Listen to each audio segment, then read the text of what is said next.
Good afternoon, everyone. It is 1 o'clock, and we are going to open the meeting for February 16th, Tuesday, 2010.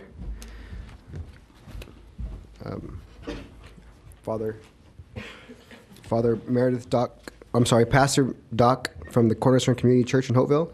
Could you lead us in the invocation and the pledge? You bet. Please stand with us as I lead in a prayer, and then we'll have the Pledge of Allegiance. Please bow your heads. Father, we thank you for this day. We thank you for this great country of ours that we can enjoy freedoms. We thank you for the abundance of resources that you've given us. We thank you for this county. We thank you especially for this board, Father, how they serve the community and the service they do and the sacrifices they make and just their commitment to this county. Father, we pray this morning for wisdom for them as they carry out this meeting. We pray for them that as they make policies and have oversight and just the business decisions that they make today would be the right decisions and the wisdom that comes only from you. Father, we thank you for this day, and we thank you especially for your Son, Jesus Christ. We pray this in your Son's name. Amen. Please put your right hand over your heart as we say the Pledge of Allegiance. Ready? Begin. I pledge allegiance to the flag of the United States of America and to the republic for which it stands, one nation, under God, indivisible, with liberty and justice for all. Thank you. Please be seated.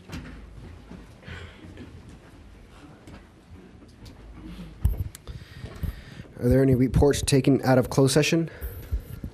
You're voting already? No, sir. We'll move on to director comments. Director Mendoza, I think we go to presentations. presentations first. Yes. Public comments first. For Mrs. No, Hurley. no. You gotta give Oh, her a Mrs. Hurley. Presentations, Director Sanchez. Comments first. Yeah, take a picture. No, no.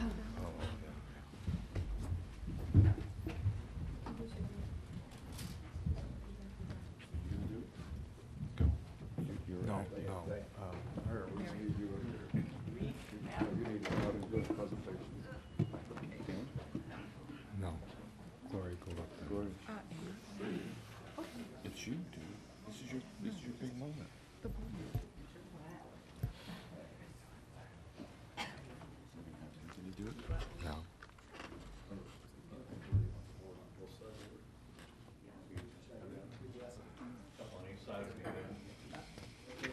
Now therefore be it resolved that the Imperial Irrigation District Board of Directors does mark the passing of Cliff Hurley, who was the district's harshest critic and fiercest defender, and wishes to commemorate his positive contribution as an advocate of government of, by, and for the people.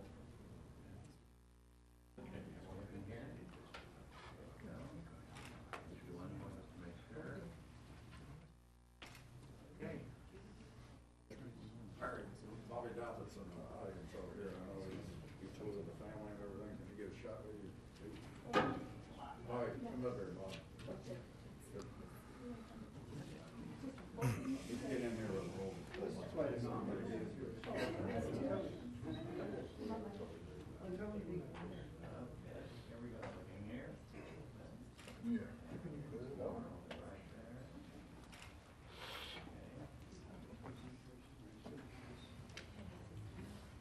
Got any words you want to say, Miriam?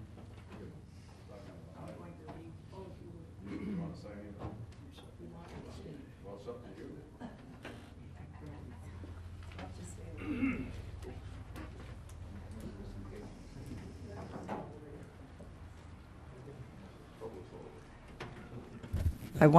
I want to thank you very much for this proclamation. Cliff loved Imperial Valley, and he wanted, as you know, he attended many water meetings and IID meetings on power. And also the Board of Supervisors, because he wanted to protect the land also and keep it as farmland. And then we need the water. So he had a lot in mind, and I hope he did a little bit of good. Thank you.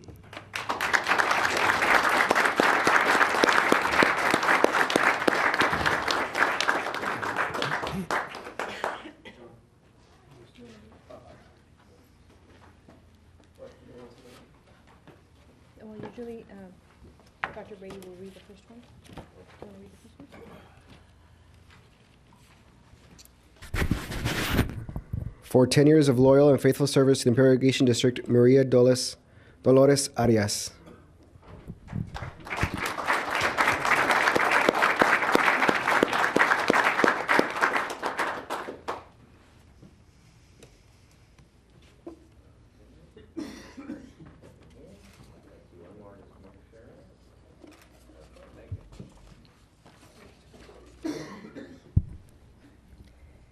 For 10 years of service, Terry Couch, Sanjero in the Water Department.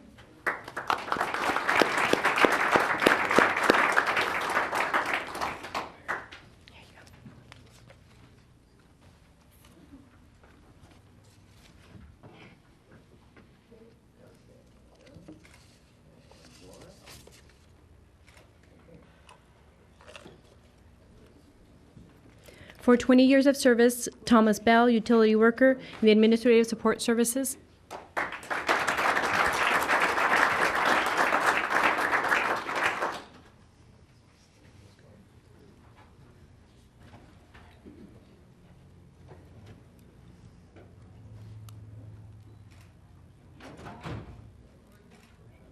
Would you like your wife to come forward and take a picture, please come? Anyway, you're gonna get his money, so come on. Be sure to get that check before he goes home. Get the other one anyway. That's it.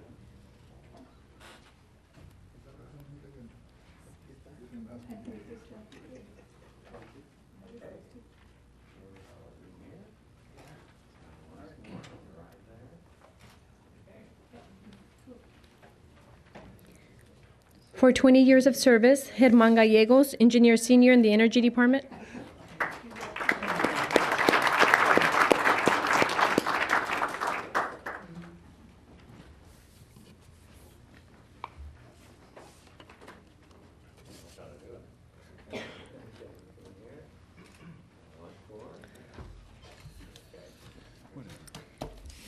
For 30 years of service, Mike Pacheco, Superintendent Water Operations in the Water Department.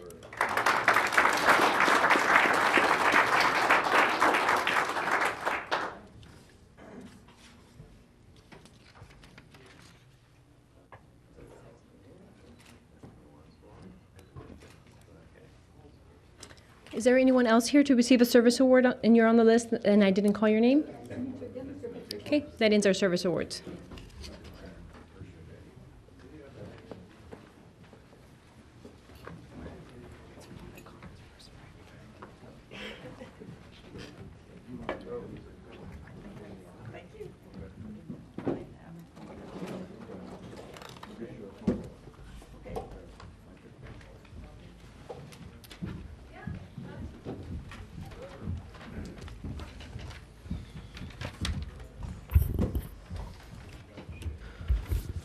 All right, I was told by our secretary of the board that we have to, or we must approve the presentation of proclamation to Mary Hurley in honor of Cliff Hurley. Can I get a motion? Move to approve. Second. Please vote. This is a public meeting, and this is the time for public comment. At this time, you may address the board on items that are within the subject matter jurisdiction of IID, but not an item on the agenda. Those who wish to address the board, come to the microphone.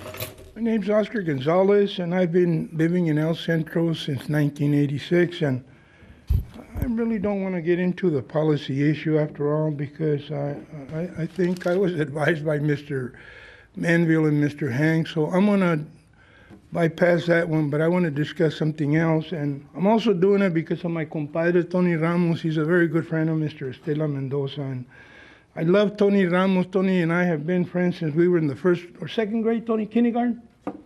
And I respect Tony. I love Tony spiritually, and I would never go against any of his friends, and certainly not Miss Mendoza, because I know Tony would fight me tooth and nail, so I don't want to fight you, Tony. You're tough. And but be as it may, you know, I believe in the First Amendment, and I've been coming to these meetings since I was the Affirmative Action Officer in 1975, off and on.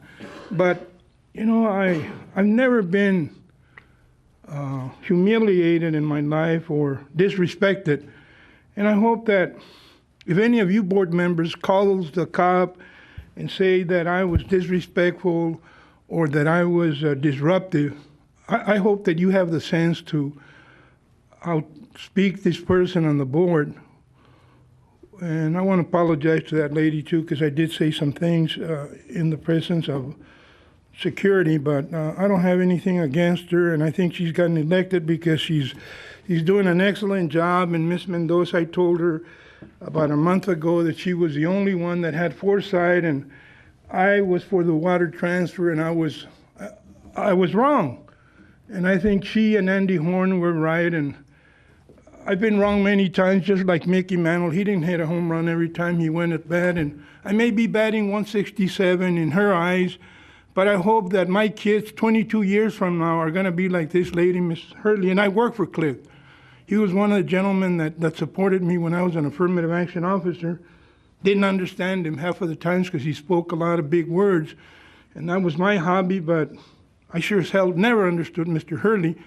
But he was very supportive and a very kind man, and I hope my kids, 22 years from now, I'm 62 and I may die next year, I hope my kids someday come to IID and pick a plaque for me that I made a difference somehow, because I've never benefited from IID, Board of Supervisors, or anywhere. If I've done anything, it's been for the community, for the poor, the disadvantaged, the disenfranchised, and I think the water belongs here in Imperial Valley. Thank you. Thank you, Oscar. Is there anyone else who'd like to address the board?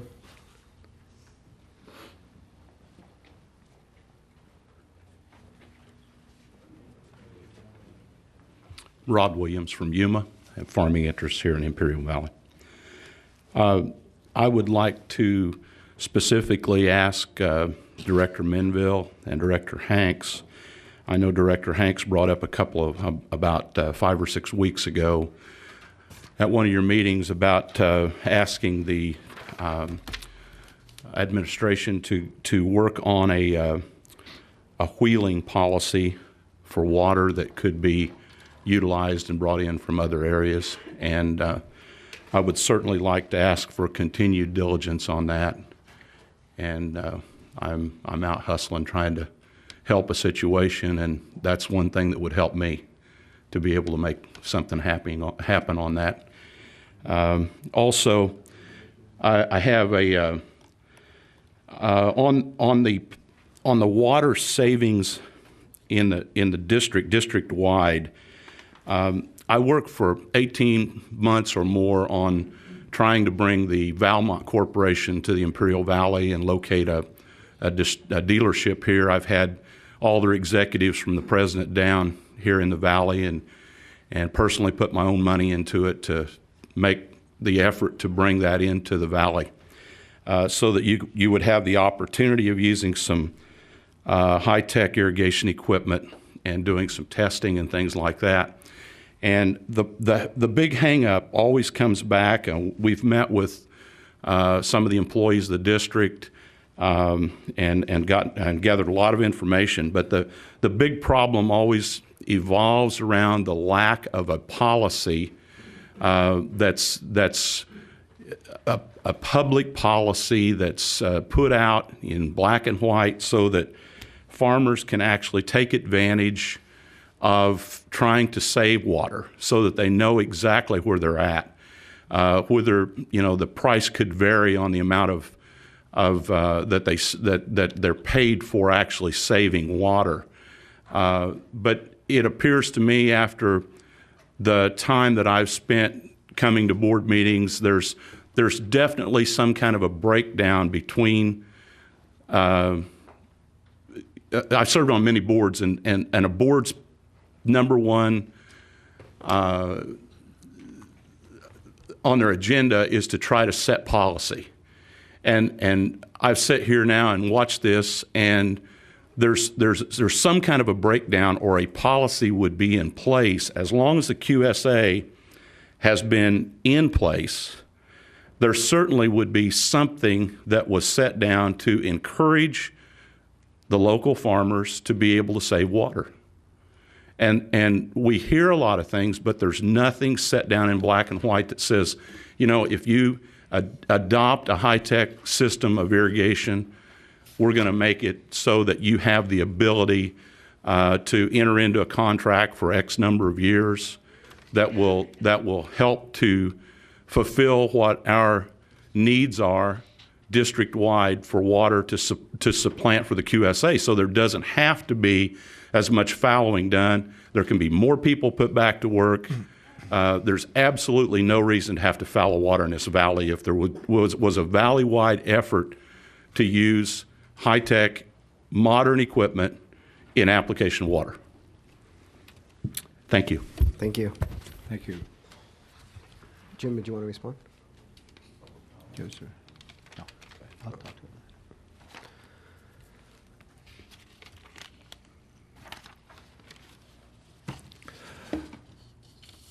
Orby Hanks, rural Brawley. I have a statement here that I'd kind of like to read. I hope it is sort of a neutral position, but I think it needs to be said. Just about the time IID's flower of transparency and trust is about to bloom, us rural minorities got blindsided. On Saturday, February 6, 2010, via U.S. Postal Service, we received pink envelopes with our water bill with a triple plus rate increase. Some paid, others are wondering about our 218 rights, no notice, no vote, no appeal. As our departed friend Cliff Hurley might have said, who fumbled the ball? Now, I've talked to some of the Sanjeros and the dispatchers and water superintendents, and they say it is all above board and all clear. Now, they showed me one letter that I wrote. In fact, the business, there should have been two, but there is one. And I said I would not file a verbal complaint if everything was equal. But whenever you have 4 buildings and a shop, you're charged for 7 feet of water, and that amounts to $280 a year. I guess we got a bargain. Mine's only $190. 1,900, I mean. So I guess I'm getting a better deal than San Diego or some of the other places. But when there's that kind of an increase, and I am told that I got a letter, I had to return the letter, said that I did not wish to have a verbal complaint. There should be another letter on file, and I guess I'll have to get it out of my file, that stated if there was going to be any major differences in what we were paying, I would like to know about it. So I guess the first letter that I sent in wasn't quite clear enough, but I don't think all of us gets the ditch bank deal, or all of us attend board meetings. So if you've got other people out there that are having problems with it, I would hope that there would be an explanation. But I can understand whenever it jumps from anywhere from $300 a year to $1,900. That's a big jump, but that's a lot better than $2,800 like San Diego's paying for the water. So, but we don't use that much water on our place. Thank you. Orby, this jump here, is that a pipe account, or you actually have a gate there at your shop, or what? Is that on a pipe account? We're on a pipe account. Pipe account? Yeah, there are. We have. There is a gate, Moorhead 188. There is a gate there. That gate has not been opened in 10 years. There's a 1-inch gravity flow control pipe that furnishes water to the whole system. Then there are two, I believe there are two, no, there is one plain gravity flow that we use to irrigate the lawns, etc. There is a second pipe, I believe it's a 2.5, 3-inch pipe that we irrigate one of the other yards, and that one is set up from a separate source, so where if we have a fire or something and need extra water, we can hook into it. Okay, well, That's just for your information. People have called me, and I said I will present it on your behalf. I'm unhappy, and I attended the meetings, but it got by me. Now, I guess I'm supposed to attend the meetings and supposed to keep an eye on my little brother and help him out, but I guess I blew it, folks. yeah, may I comment on that? Yeah, on Mr. Hanks, on that, I have had calls also from people living in the country that the bill went up 3 times, and so I've got at least 2 people that I have to check into this on. They're asking me what's going on also, and I got the calls just this last week. Yeah, well, I think it just hit us with about February the 6th or so by mail. I would like to comment on items 1 and 2, but I think there's time to do that is when they come before the board. Thank you. Thank you. Any other comments?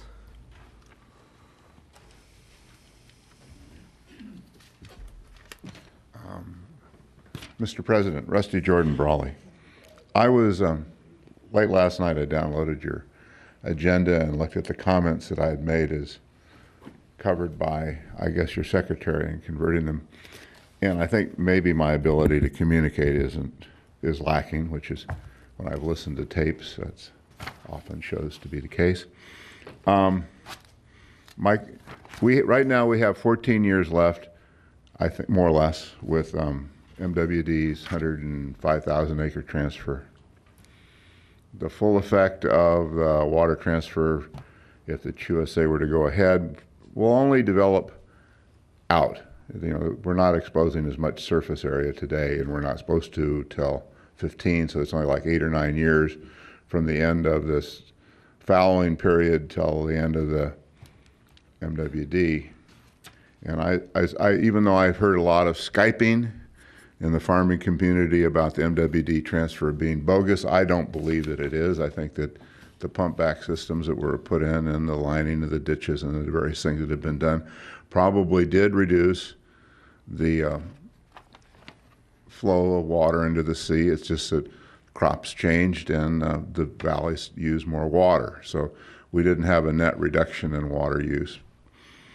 The IID is going to be getting that, NWD is going to be getting that water for another 45 years after the end of the deal, or 59 years, or whatever it is, at cost, at $100 an acre foot, which by my simple calculation last week was $100 an acre foot to mitigate the non-flow into the sea.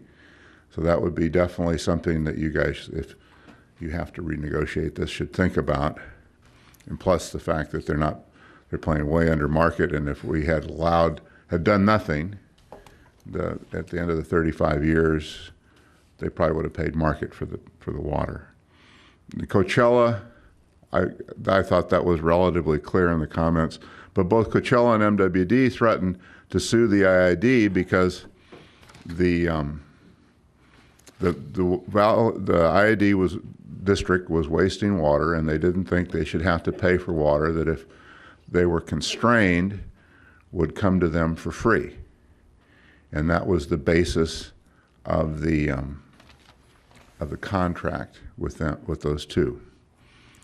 And my contention has always been, even though I read all the stuff from the 417 proceedings, and I thought that the pursuing of lateral leaching was probably not a very intelligent approach to making an argument for water use. But I think that there are lots of other arguments and opportunities for the district to utilize the water to which they have a right if they don't choose to transfer it.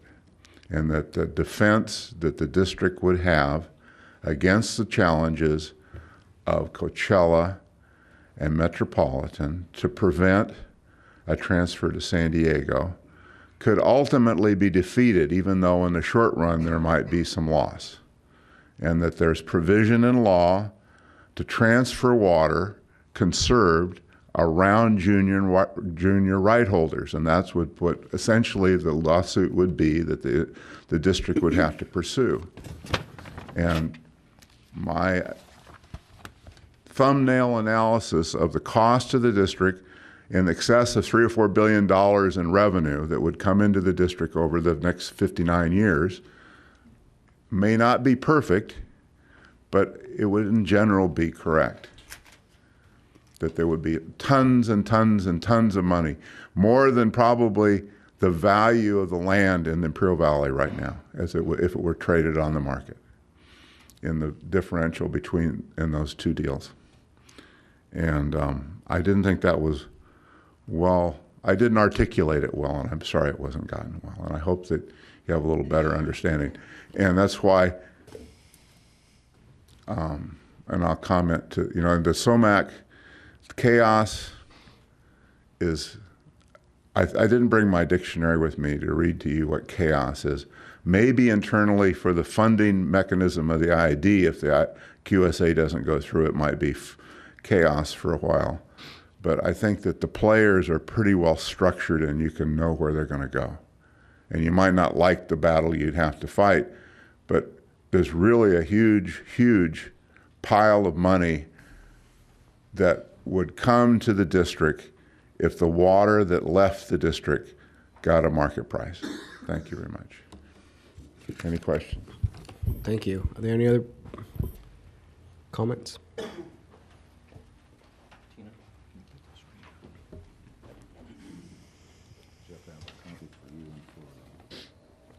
Thank you. Okay, thanks. That's for the board. Good afternoon. I'm Michael Cox from Brawley. 2 weeks ago, when you had the QSA workshop, there were two women here that both presented comments. One was Claire Collins, and the other was Kimberly Wang Fu, and they both stated that they were lawyers associated with firms that had represented parties in the QSA coordinated cases, both stating how they were part of the parties that prevailed and convinced Judge Candide to invalidate the contracts. But I took great exception, and they passed out a handout, and this is part of it. It had some maps on the back. I don't know if any of the board members got it. Yeah, we did. But the comment that Ms. Collins made that I really woke up, well, I just paid great attention when she made this. She made some outlandish statements about how great this valley would benefit by letting the QSA remain invalidated and just returning to status quo prior to the QSA. But her main statement was that since the QSA was signed in 2003, the sea has lost 6 feet in elevation, and she wanted to describe how much playa had been exposed. And I went to the IID sources. Dean Curry helped me out a lot. Some of these are charts prepared by Charlie Sadu and others at the Water Department. This first one shows, and you should have handouts coming to you, the sharp line on the left is when the sea was formed by the flooding of the New River. And it started at minus 274 and went all the way up to about minus 196. And then it declined sharply because there was not enough runoff from the farming to sustain it at that level. The red line is a trend line or a running average. And so from about 1920, then the runoff from the fields maintained the sea and caused a relatively modest increase in elevation. And I'm not sure what level it was that the floodings began. I think it was probably with Kathleen, Tropical Storm Kathleen and Doreen in 1976 and 77 that it got to a level where we had some flooding incidents. Let's go to chart number 2. This one starts at the 1920 period and runs through 2009. You can see a large increase there beginning at 1975 when we had significant runoff and flooding from Doreen and Kathleen. And then there was a period of sustained increased runoff from agriculture. It kind of flattened out, and I'm not sure what years the MWD 1 transfer started. Was that in the 1980s or so? 1990? So again, let's switch to the next chart. So you can see 1975, here's Hurricane Kathleen and Hurricane Doreen identified with sharp increases during both those time periods. And you can see the annual cycles there, that the peak elevation during each year is sometime April or May. And then as the evaporation increases, you get a decline. And so your annual low is sometime October, November, in that time frame. If we let's go to the next, actually, let's stay on this one. If you look at just to the right of 1995, go all the way to the top,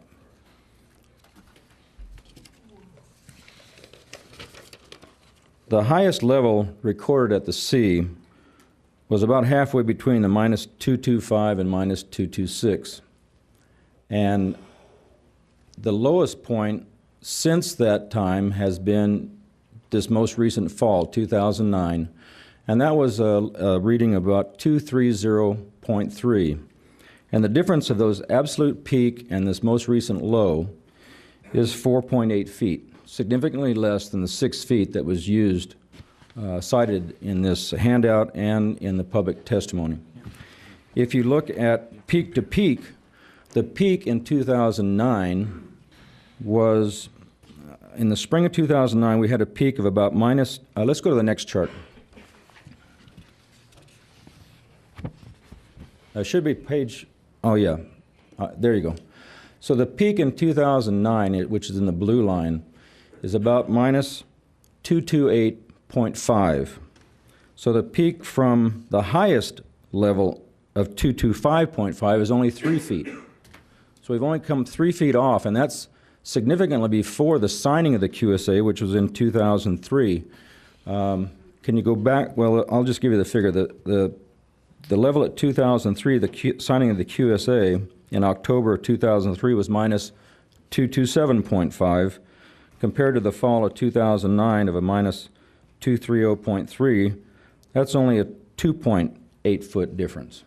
And so on that fact alone, and let's go one more. Oh, on the red line over there is what it's done since the beginning of 2010. Actually, if you go to the far right, lower right corner, you can see the low spot in this past fall was about minus 230.3, 2 times, once near the end of October and again about the 9th of November. And then a gradual increase in December. And then we got the significant rains in January. You can see the red line where it's gone up 3/4 of a foot in January. I just want to warn this board that these are the types of erroneous numbers way beyond even if you take the extreme of the high of spring of 1995 versus the low of 2009. We're nowhere near the 6 feet decline. These numbers are being reported around the region to the regulators, and I just want to warn this board about these kind of people that claim to be doing good for this district and for the valley. Particularly want to warn this board about the claims of Ms. Wong Fu and Ms. Collins. Some of their testimony was, I believe, heavily relied upon. And so I would hope that you encourage our legal representatives to study these exaggerated claims. Thank you very much. Any questions? Thank you for the information. Are there any other public comments? All right. Can I make a comment? Yeah, Tony, I just want to say, Mike, the information that you have, they handed that out to WCAB on Thursday, and then when Mr. Hanks and I met with the county, I gave them a copy to Mr. Limegroover and Mr. Wyatt of that, because those are pretty good graphs. Yes, thanks. Yeah, board members and audience, my name is Tony Ramos, a Centro resident. Board members, last time I was here, I talked to you about and this is nothing to use this podium or anything for my self-serving benefit, but when people come up here and say something, just like all the gentlemen that came up here, they have the reason. They say it according to how they feel. And I'm no different, but I did receive a letter, I told you, that was threatening, kind of, and it was vicious. And I had to report that letter to the Postal Service and to the FBI and to the local PD because they used the Postal Service to get the letter to me where I sell antiques, adoptions antiques. The way they did it was kind of sneaky, thinking that, well, if they don't send it to my house, they send it to my... But it caused the same problem, the same issues. But that letter is being investigated for fingerprints and other evidence issues. But I'm not worried about it because I promote it in God we trust, and as long as I got on my side, they can't do nothing to me. But it's the issue of freedom of speech sometimes and how you speak, and even the issue of how I look and what I wear was discussed in that letter. But to me, people have said those things in my face. It's just this was a letter that was sent to me. But when they involve family, that's when it hurts because it bothers me for them to talk about my wife, my mother, and my dad, which are already dead, and my children. But that's the type of people that live in this world, good and bad, and we have to learn how to deal with it. But besides that, I just want to mention that I do admire Cliff Hurley.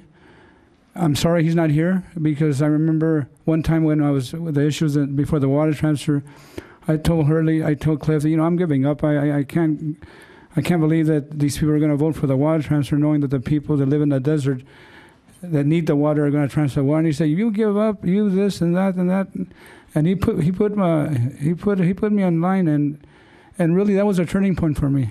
He was very honest to the point, but he told me, "You can't give up. You give up, and you're no better than the people that are transferring the water." So I respect Cliff for what he did. As I always saw him, he always coming here courteous, but he told you how he felt, and you got to respect him for that. And one thing I always remember is that he always used the term "we the people." And if he used "we the people," it meant that what he did was for the best of the people. The comments made by Mr. Jordan and the other people that came up here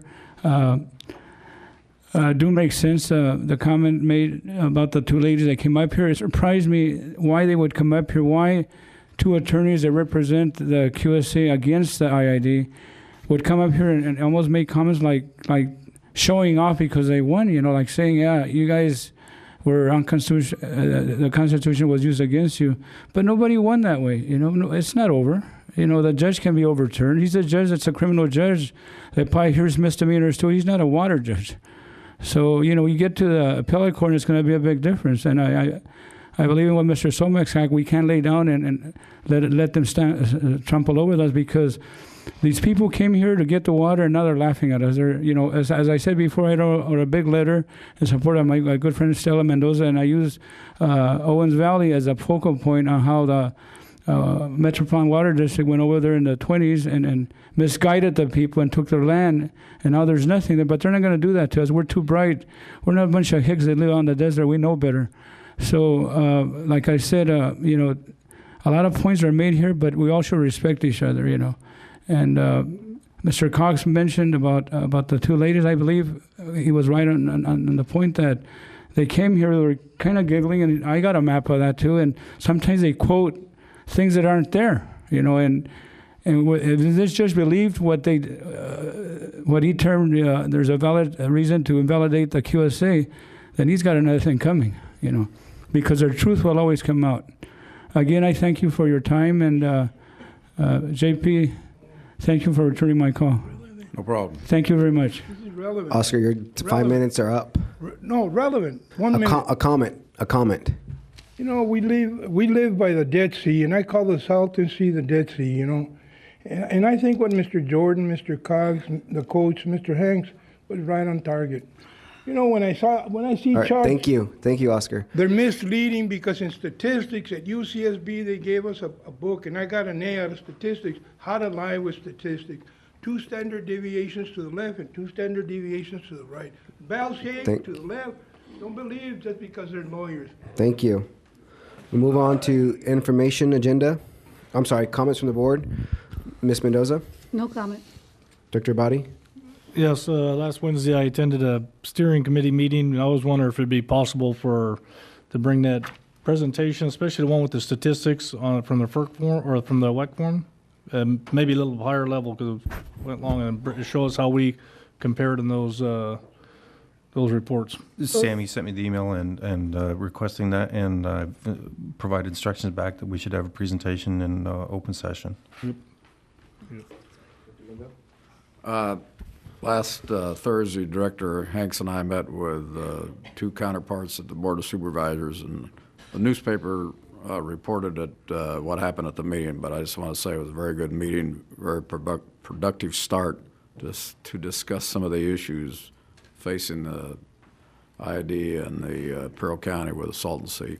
And also, I just want to say with Mr. Hurley, I was glad to see Mrs. Hurley come down here and receive the proclamation.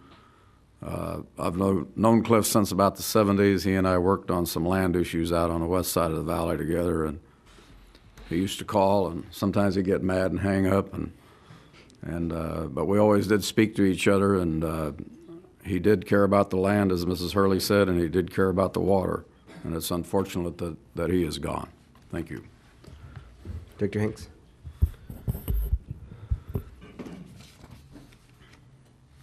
Director Hanks, any comments? Yeah, just a couple of them. Rod Williams came forward, and I know that Dr. Bay's been working on a storage issue. We met, Director Minville and I met with him the other day and encouraged him to come forward and give some reporting on that storage issue. Also on the wheeling policy, we've discussed that a couple of times. It needs to be brought forward because it will be an integral part of the Integrated Water Resource Plan, particularly with additional geothermal going in. We will need to have that policy. And I know that there are some of the geothermal companies that are exploring possibilities of bringing in additional water. Along that line, I just I received some information yesterday about a Senate bill in Congress. It's called the Energy and Water Integration Act of 2009, and it is a bill to provide for an in-depth analysis of the impact of energy development and the production on the water resources of the United States and for other purposes. I think we should keep an eye on that. Also had calls from different local landowners that are interested in solar farms. So I know there's some development moving along there. I'm anxious to see one of those come to fruition. Maybe turn the corner for us. And then on the water pipes, I found one place in the Imperial Valley where I can go where the owner of the established business doesn't allow anyone to talk politics. And that was probably destroyed because he called me irate about his water pipe charges. So might somebody get a hold of Bill Muse out to Almarilla's store. I got to have that place. I don't know where else I can go to get away and have my Dr. Pepper in peace and quiet. All right. Thank you, Dr. Hanks. I have no comments. We'll move on to informational. Comments from General Manager. President Sanchez, members of the board, I'm obviously not the general manager. He is en route, and we expect him in about 20 minutes. If he should be delayed and you get to the action portion of the meeting, you might take item number 10 and move it to item number 13 so that he would be here. Also, the billing discrepancy that we heard mention of in public comments is going to be covered in water general matters. All right, thank you. Legal? No comments, sir. All right, we're moving on to informational agenda, governance, submittal of answers in response to questions asked during the quantification settlement agreement workshop held on February 2nd. Yes, President Sanchez, members of the board, you'll recall that during the public workshop, the board didn't respond directly to questions based on staff's representation that written responses would be provided and circulated in the agenda packet. Those questions and answers were drafted by the legal staff and public affairs. We believe they are a fair depiction of the questions that were posed that night. And if anybody believes that that we didn't cover his or her particular question, all that will be needed is for that person to pose it now, and we'll revisit it. I would say that that document, the complete question and answer document, is posted on the IID website. Do we have copies of those questions and answers here for the public? They're actually they're in the agenda packet. Not everybody has an agenda. There are extra copies. There are extra yes. copies? Okay, thank you.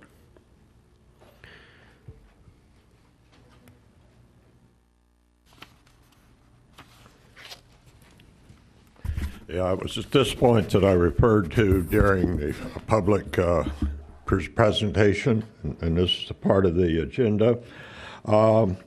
Attended both meetings, and of course, naturally, I had to write my therapeutic letter to the paper, and it will be coming out. But one thing that seems to be clear in this picture, or presentation of what we have here and the questions that were asked, and it maybe a lot of us have a communication problem, not just Rusty. But I think the question that was being asked, are we prepared to go into this ball game? Is our people really sense what the opposition is going to be? And what some of us were looking for was to know if our team, and I'll refer to this as our logo and mascot, as Team Dippy Duck, do you have anybody that has a good scouting report coming back to let us know what our problem's going to be and whether we're ready for that? This is a common worry, I think, and the answers and the things that were given here and whatever is not the most reassuring to an insecure person. And if there is to be other workshops or whatever, Mr. Sumac probably can go to the head of his class, and with his background and his presentation, but the only flag that we had here was that he did represent some of our adversaries, and they were not so friendly. And then he is also, I understand, has been, is, or was, or something on a retainer with the IID. So if it is all possible, if we have another session like this, could we have some kind of an outline, whether it is within our system or the others, of some of the things that we're possibly facing and whether they can be overcome or whether we need to stay, a repeal, or whatever. But that still is an insecure feeling among the general populace, at least the people that I run across. Thank you. Thank you.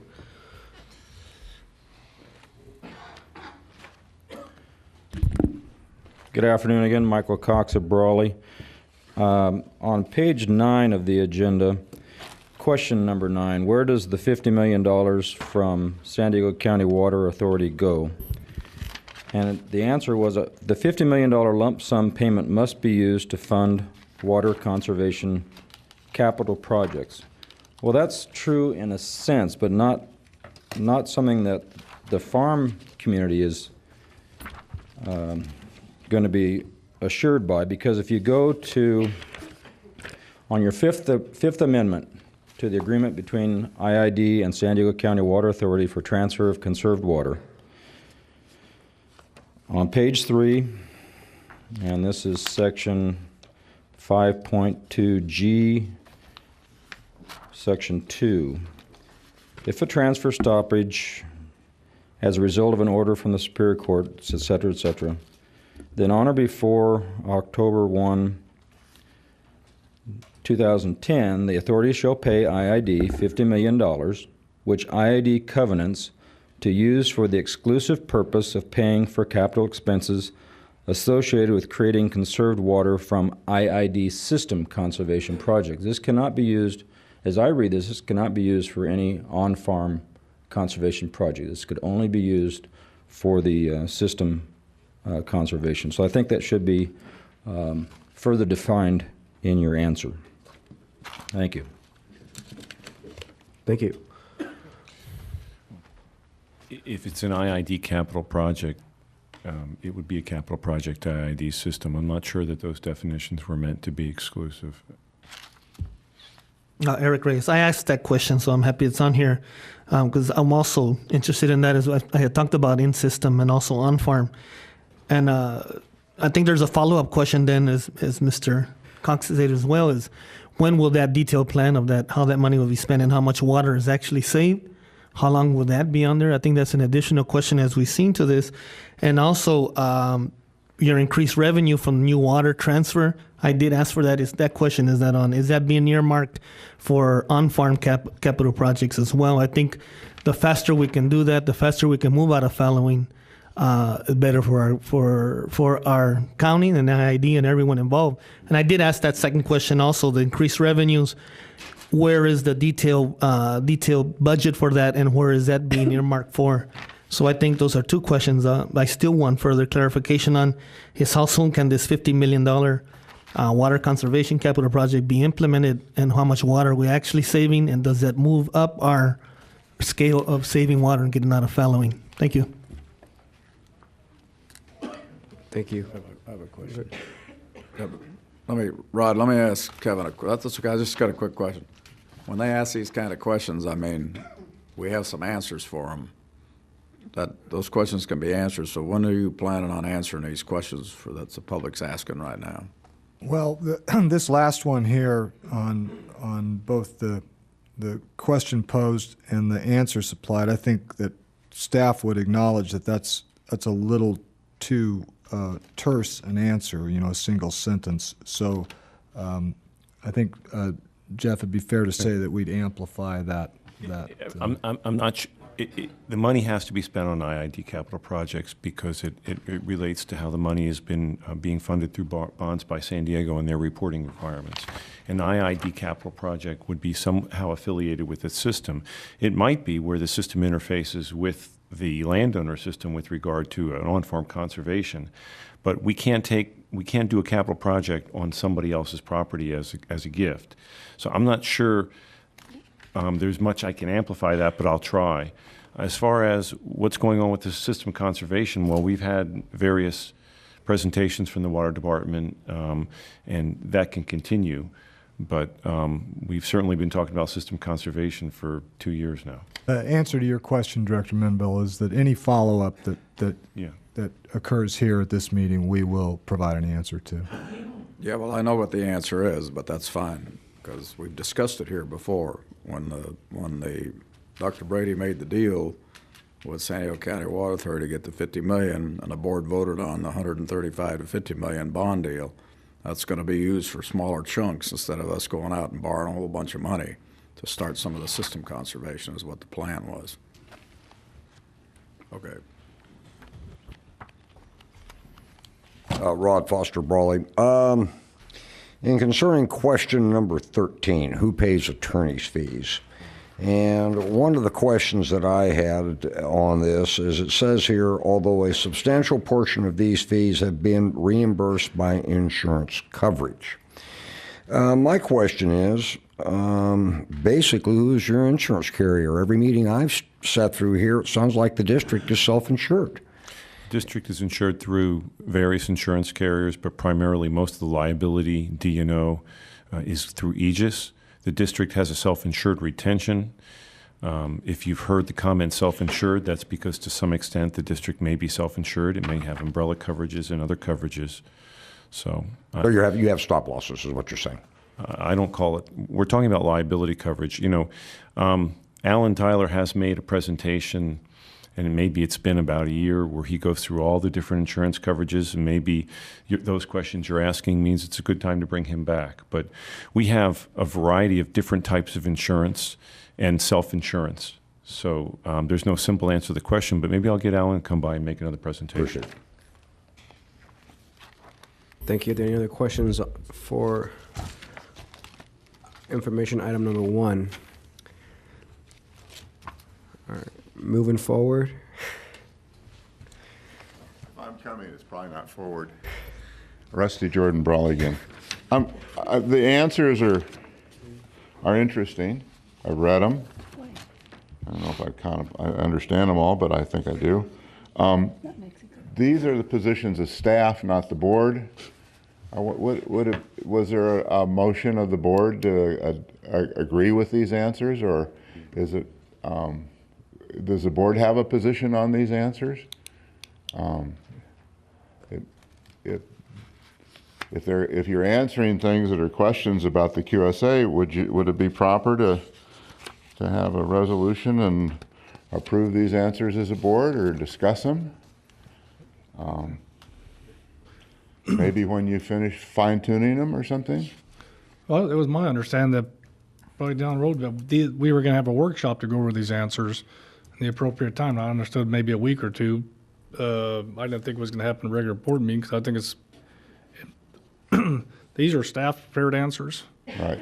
And hopefully soon will the board be able to comment on that. But I think a workshop would be better suited for that discussion rather than just on a regular agenda item.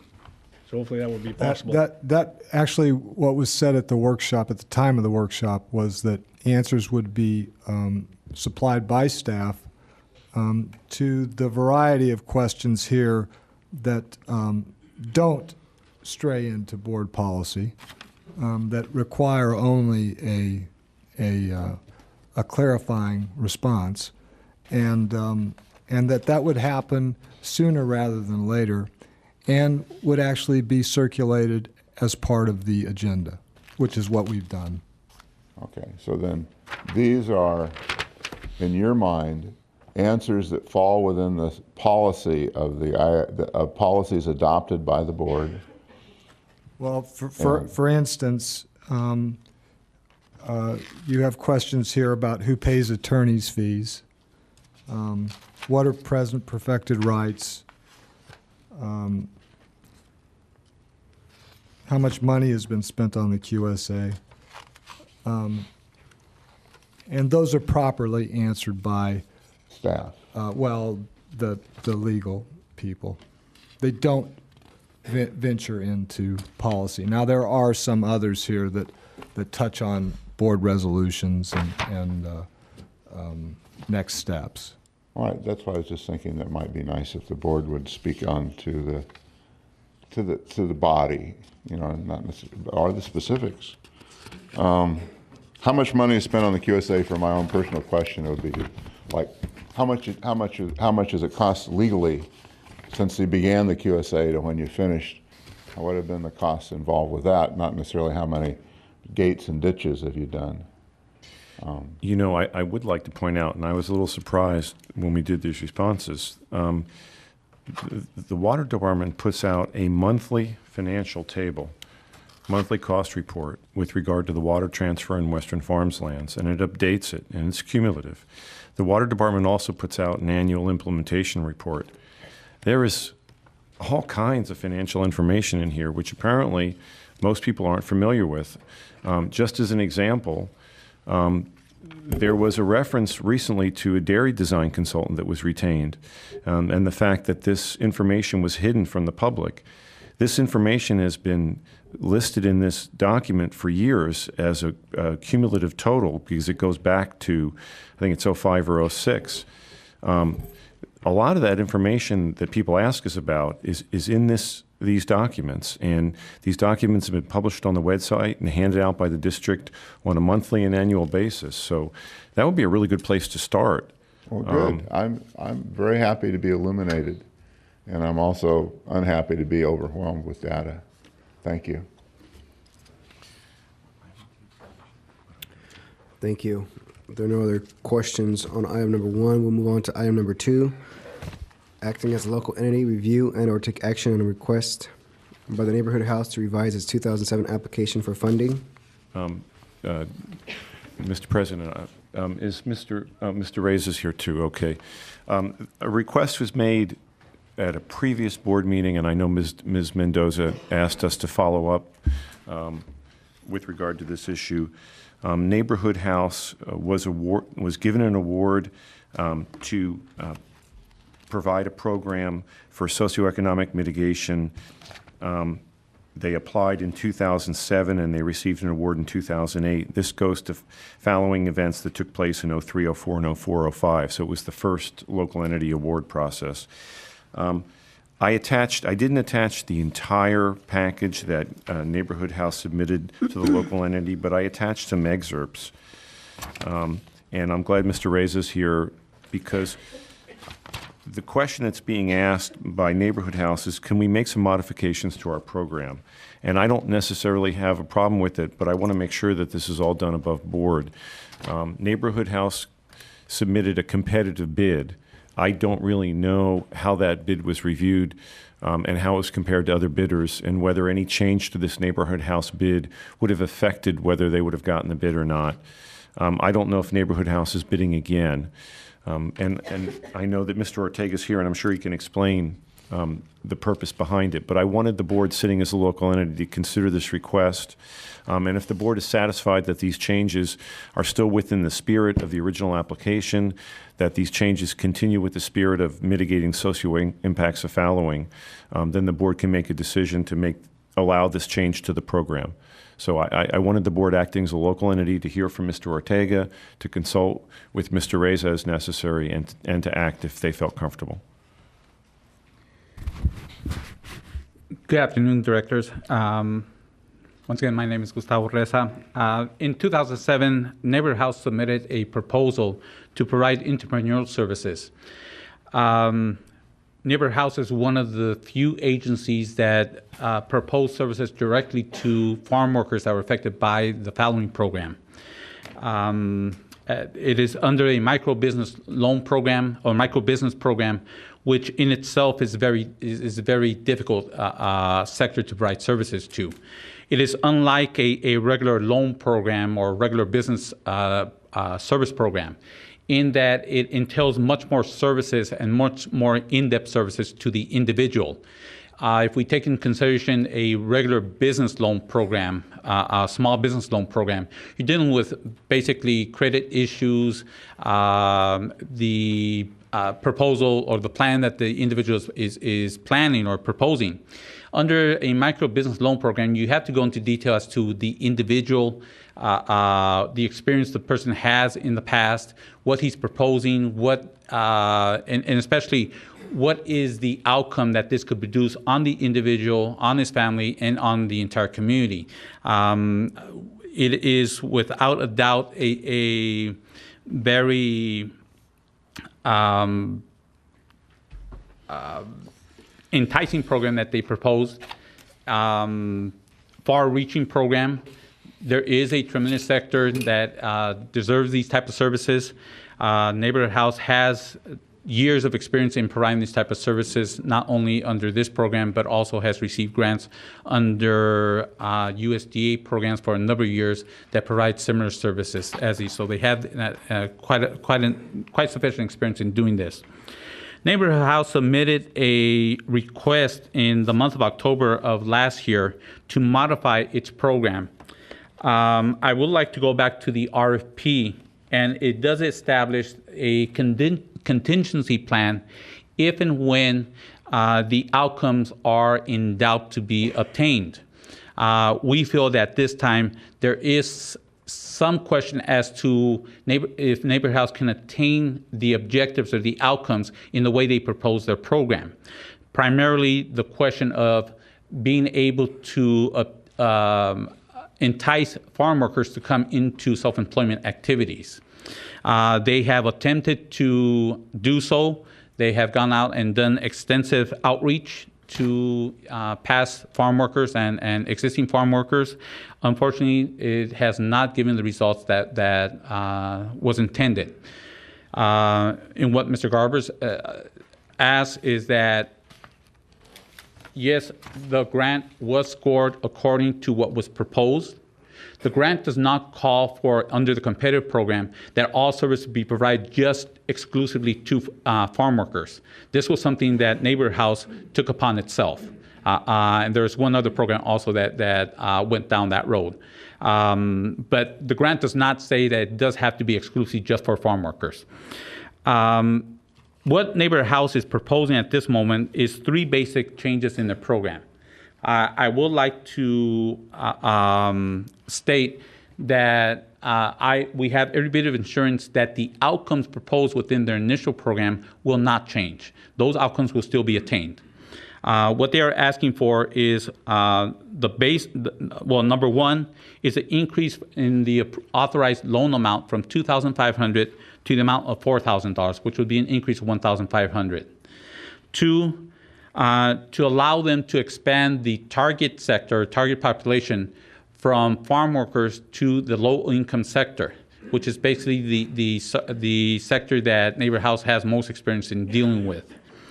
And 3, to be able to expand the terminology of what is considered as job creation to include significant increase in the income that person is receiving, to use that also as a qualification for job creation. So those are the 3 basic modifications that Neighborhood House is requesting.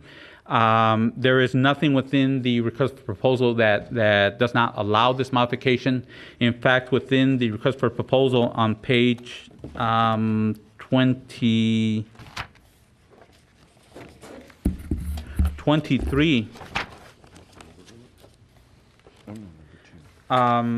it establishes as actions in case outcomes are not being attained, is to notify the applicant of the perceived discrepancy and requesting the creation of a contingency plan necessary to bring the program back into full compliance. When these actions were found that it was not going to attain the outcomes as established because of lack of being able to bring in farm workers into a program, then this plan was developed for them, in coordination with them. We feel these 3 changes are not significant to the program, but significant to the outcomes. Once again, the most important thing is that they commit to achieving the outcomes as established within their initial proposal. It will be just a question of going back and confirming or reestablishing those outcomes. But we recommend that you allow them to have this modification. Once again, within the RFP, it establishes in the last page that any situation which is not contemplated within the RFP will be resolved by the local entity board. So we bring this to your attention, requesting that these modifications be allowed. And there's one other issue. I know that Neighborhood House was the subject, or at least at some level, of 2 reports by the internal auditor, one dated July 30, 2009, one dated September 2nd, 2009. It might just check with Mr. Kaiser and make sure that he has no concerns. Tom? I would like to talk with Craig first before you ask me if I have concerns or not concerning the Neighborhood House. Sure. We're not finished with the entire audit of the series of events. Good afternoon. As far as our report that we made on the Neighborhood House, we recommended that Neighborhood House management visit with IID management and see if the program could be modified. Seems that if everyone agrees, those modifications are fine.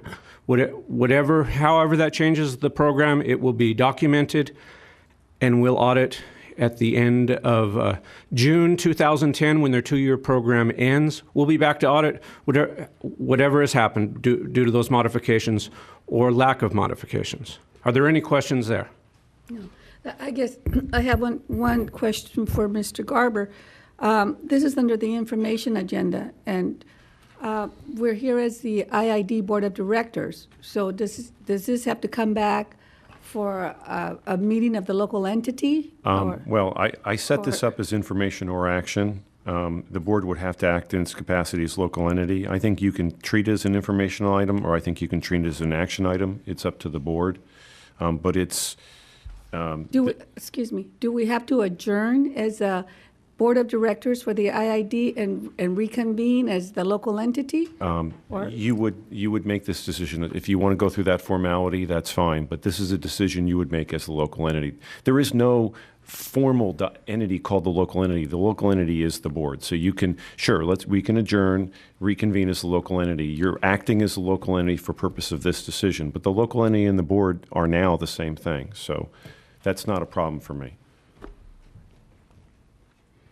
And it's set up as action or info. If you want to bring it back, bring it back. If you want to take action, it's up to the board. Before we decide that, does Mr. Ortega have any comments? Yes, thank you. My name is Ricardo Ortega, Director of Neighborhood House. Yes, we've been talking to Mr. Ressa and also had several meetings with Mr. Garber concerning the amendments in order for us to comfortably achieve what we said we were going to go about. The main premise is to help people generate the income through a micro business. That's really the main premise, gives them that opportunity. If we do not get these amendments, that's okay. We will work like heck in order to get it done by June. So it just makes it a little bit easier, if you will, for us to achieve the outcomes with that 6 months extensions. There have been some people that have not been farm workers that have requested services, and we really don't want to turn away people. So that's the reason for that, in order to be able to help residents of Imperial County just generate a little bit more income. And there have been some situations where a person may say, well, I really need $3,000 to buy a cab so I can be a truck driver of my own company. So you can see that, trying to help them with that little extra, that really will be helpful. It's just to be able for us to help the client better. That's really the main underlying request for us, for you to help us so that we can help the Imperial County resident just generate a little bit of income, as you know, in these times of great difficulty. So our clients, if they generate $300 or $400 extra a month, that's a big, big deal for them.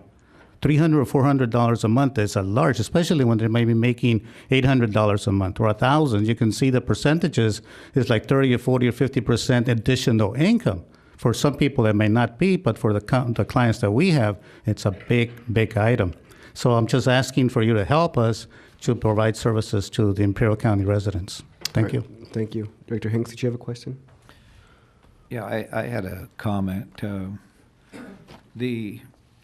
First, is there just one grant that was approved for Neighborhood House? Right. Just one. They received a check for $330,000 and change. I don't remember the exact amount. Because in reading the background information, it was kind of confusing. There's a couple of things here, and I think it's very important to recognize the function that Neighborhood House does in Calexico, and they have for years. It is a faith-based organization, and they've done tremendous work. So, my comments that I'm going to make is for their protection as well as the IID. The original grant was approved before the IID became the sitting local entity board.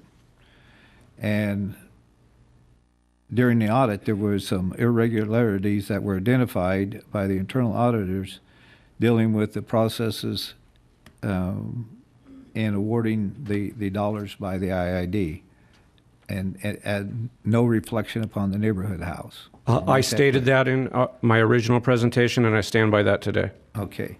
So I think, for me personally, I would like to see you close the original grant, close your audit out, reopen, so that there's a clear distinction between the two, the original grant and the purposes and the goals of the grant, and the second one, whether it's just re-awarding the money or some type of clear distinction between the two. I think that's very important. I like the idea of it coming back and being separated in a new award, because then it can clear up some of the issues that were brought up in the audit report.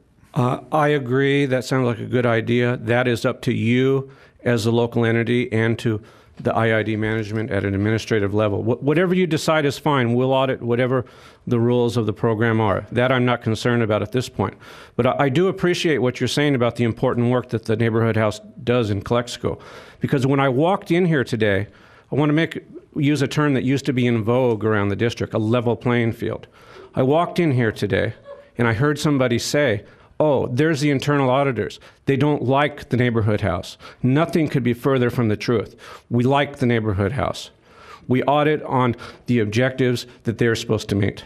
Somebody said it. Yeah, well, I think it's imperative from us all the way around to make sure that there's no damage good to the Neighborhood House and the functions that they do. So whatever steps that we take, let's get it clear and keep them clear of any processes that we need to change here in awarding in our own housekeeping cleanup so that they're not affected by it. I'm all for those changes. Just make sure it's documented and memorialized in writing, and we will audit based on that. Thank you.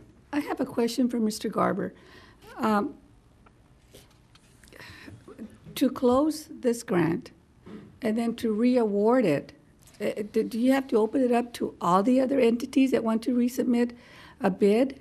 I'm not sure I fully understand what Director Hanks and Mr. Gottlieb not had in mind. necessarily have to re-award it, but clearly there needs to be distinction, whether it is handled through closure of the books and auditing of those expenditures, and then with any modification and a new start, how much money is available moving forward. Yeah, those are the that makes separations that I'm sense. talking about. I think Director Hanks's concern, and my concern to ask Mr. Kaiser was, I want to make sure that whatever's in this audit is resolved, or at least to their satisfaction resolved. I don't want to move forward and I don't want you to move forward and take action on Neighborhood House if there's some issue hanging over. And that's kind of what I'm trying to figure out is, should we not be doing this because of something that has to do with the audit? We don't have any specific method to handle this. I was acknowledging what the director said. I'm not saying to change your method or your processes. We are going to show up and audit the Neighborhood House again after June 2010 when their two-year program changes. Whatever the parameters are that have been modified or originally in place, we're all for those. But I did not say to change anything. Just acknowledging what Director Hanks said. I have a question. If you, well, I guess I can ask, if you closed out what was happening right now and started anew, my question is, what's the time frame on that? Because I know Mr. Ortega has money in the bank, and people need to access the money to help them in their endeavors. So I want to know how much time we're going to lose if we closed out the books, started over again. What kind of a time lapse are we talking about here? Well, Mr. Ortega is asking basically to take the original award, and I don't know how much has been spent, and he can tell you, and extend the time to December of 2010. And so I'm not sure if I'm a little confused as to what the board is recommending. I'm not sure if you want to close out what Neighbor House has done or close out the audit and start it over again. That's. I have a question also. To close like this grant and then to reopen it, do you have paperwork in the process right now where you're working with your clients where you would have to complete that and then close this part of this grant and that would delay it before you could reopen it? Do you have transactions that are going on at this point where? It's okay Well, it's, to me, it's fine, whatever you like to do, it's fine. Well, I would assume if asking you go you, by with that idea, then I would assume that there would be a closing date. For example, if you say, whatever day you say, take one March 30th or whatever, 31st, then usually when there's a contract closure, we close out all the clients and whatever. It's like having a close at the end of a contract. We would just use the same procedures, if you will. The time is the one that's critical for me, because we still have clients coming in saying, well, we do need your help, and I keep saying to them, well, are you farm worker or not farm worker? And he says no, and then I say, well, we're before the board. When we'll call you back and see what happens with the local entity. So at the time, in terms of, if you tell us no, fine, then we work like heck, like I said, to complete the project by June. If you tell us yes, then we have more people that we can help. Basically, you just tell me which way to go, and we'll get it done. And I whatever, understand what Director Hanks is saying, and I understand that, but for me, as long as the outcome is the same, right, and you meet your objectives according to your proposal, right, I don't have a problem approving these 4 recommendations you have here. I don't if it's just document it like Mr. Gotcha said, just document everything, documentation, because he's going to come back and look at your books. Right. We've had, we've been functioning like this from 1973, actually from 1948. But from 73 on, we've had some government contracts, and every government contract has an audit. So it's not a strange item. That's part of your job. It's part of the work that we do. It's part of the requirements that we usually have for all our contracts. So there's audits to be done. Now I have a question for Director Hanks, Mm-hmm. because time is of the essence, Director Hanks. Do you feel comfortable in just approving these 4 issues, 4 recommendations, and going forward? I'm trying to do this in such a way that, well, first, I think we have to meet as a local entity. The board reconvene as a local entity, but there are still some issues in the audit that needs to be clarified. And one of those issues was whether it was ever approved by the board to start with. The issuance of the grant was never approved. We stand by that. There is no place in the minutes of the IID board that shows that you approved that grant. Well, you were notified of it after it happened, but not before. Well, who approved it? Nobody did. What? And that's what I'm talking about. Those issues need to be resolved with the auditors before we move on. Wait a because we're minute. going to create problems for Was this neighborhood approved house. by the other local entity in place that was before we took over? The local entity, the group of 5 people before you, they approved the grant. Okay, now They don't have any power to tell the district to issue a check. They made a recommendation to this local entity board to approve various grants. Okay, so that grant was never brought before this board or any other board that was local I entity. remember making a motion to approve. Various grants, Yes, not grants. that grant. No, there was a list of the list of the grants. There was a list of grants, and that there was a notification that grant had already been made, and I have the checks, I have all the paperwork. It had already been paid and the check cashed. Excuse me. So that the grant for the neighborhood house was approved by the previous local entity. But that local entity had no power to say issue a check IID. We were aware of what was going on. This board was aware, it was brought to us, we were told about it. Even though we may have not have voted on it, we knew the grant was going to the neighborhood house. You I'm may not have trying to known hide casually anything. about it. It was never brought to this board. But Other it was, grants but it were, was though. approved by the previous local entity board. Which had no power to issue any checks. I understand that, but they approved the grant, correct? They approved recommending it to and you did they for approve approval. any other grants? They approved that you recommending you to approve various grants, and in turn you did, but not the local entity. Excuse me, not the neighborhood house. May I, just for clarification? Gustavo, enlighten me, please. What happened is when we had the first go-around for the competitive program, there was a requirement that in order to be funded, the proposal had to obtain a minimum score of 75 points.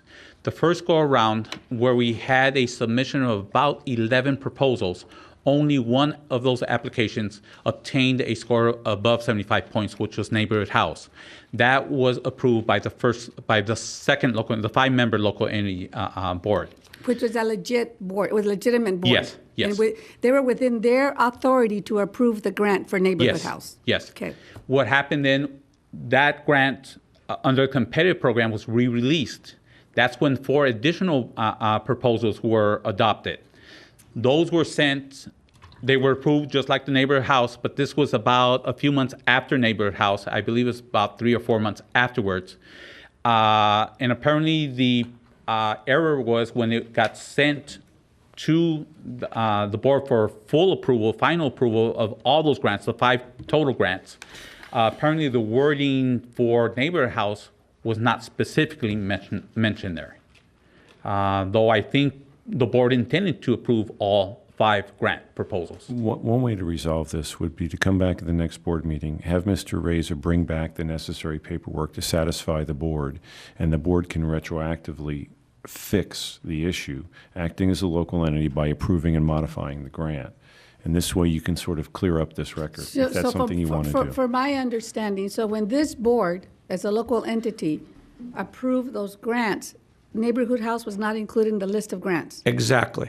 But it had been approved prior by the legitimate local entity board. But at that time, the local entity would approve everything, and then it would be ratified by the IID board. Okay. When you ratified, for whatever reason, there was a clerical error and there was a mistake. Well, then, can you bring this back at the next regular board meeting, fix it, so we can move forward? Sure.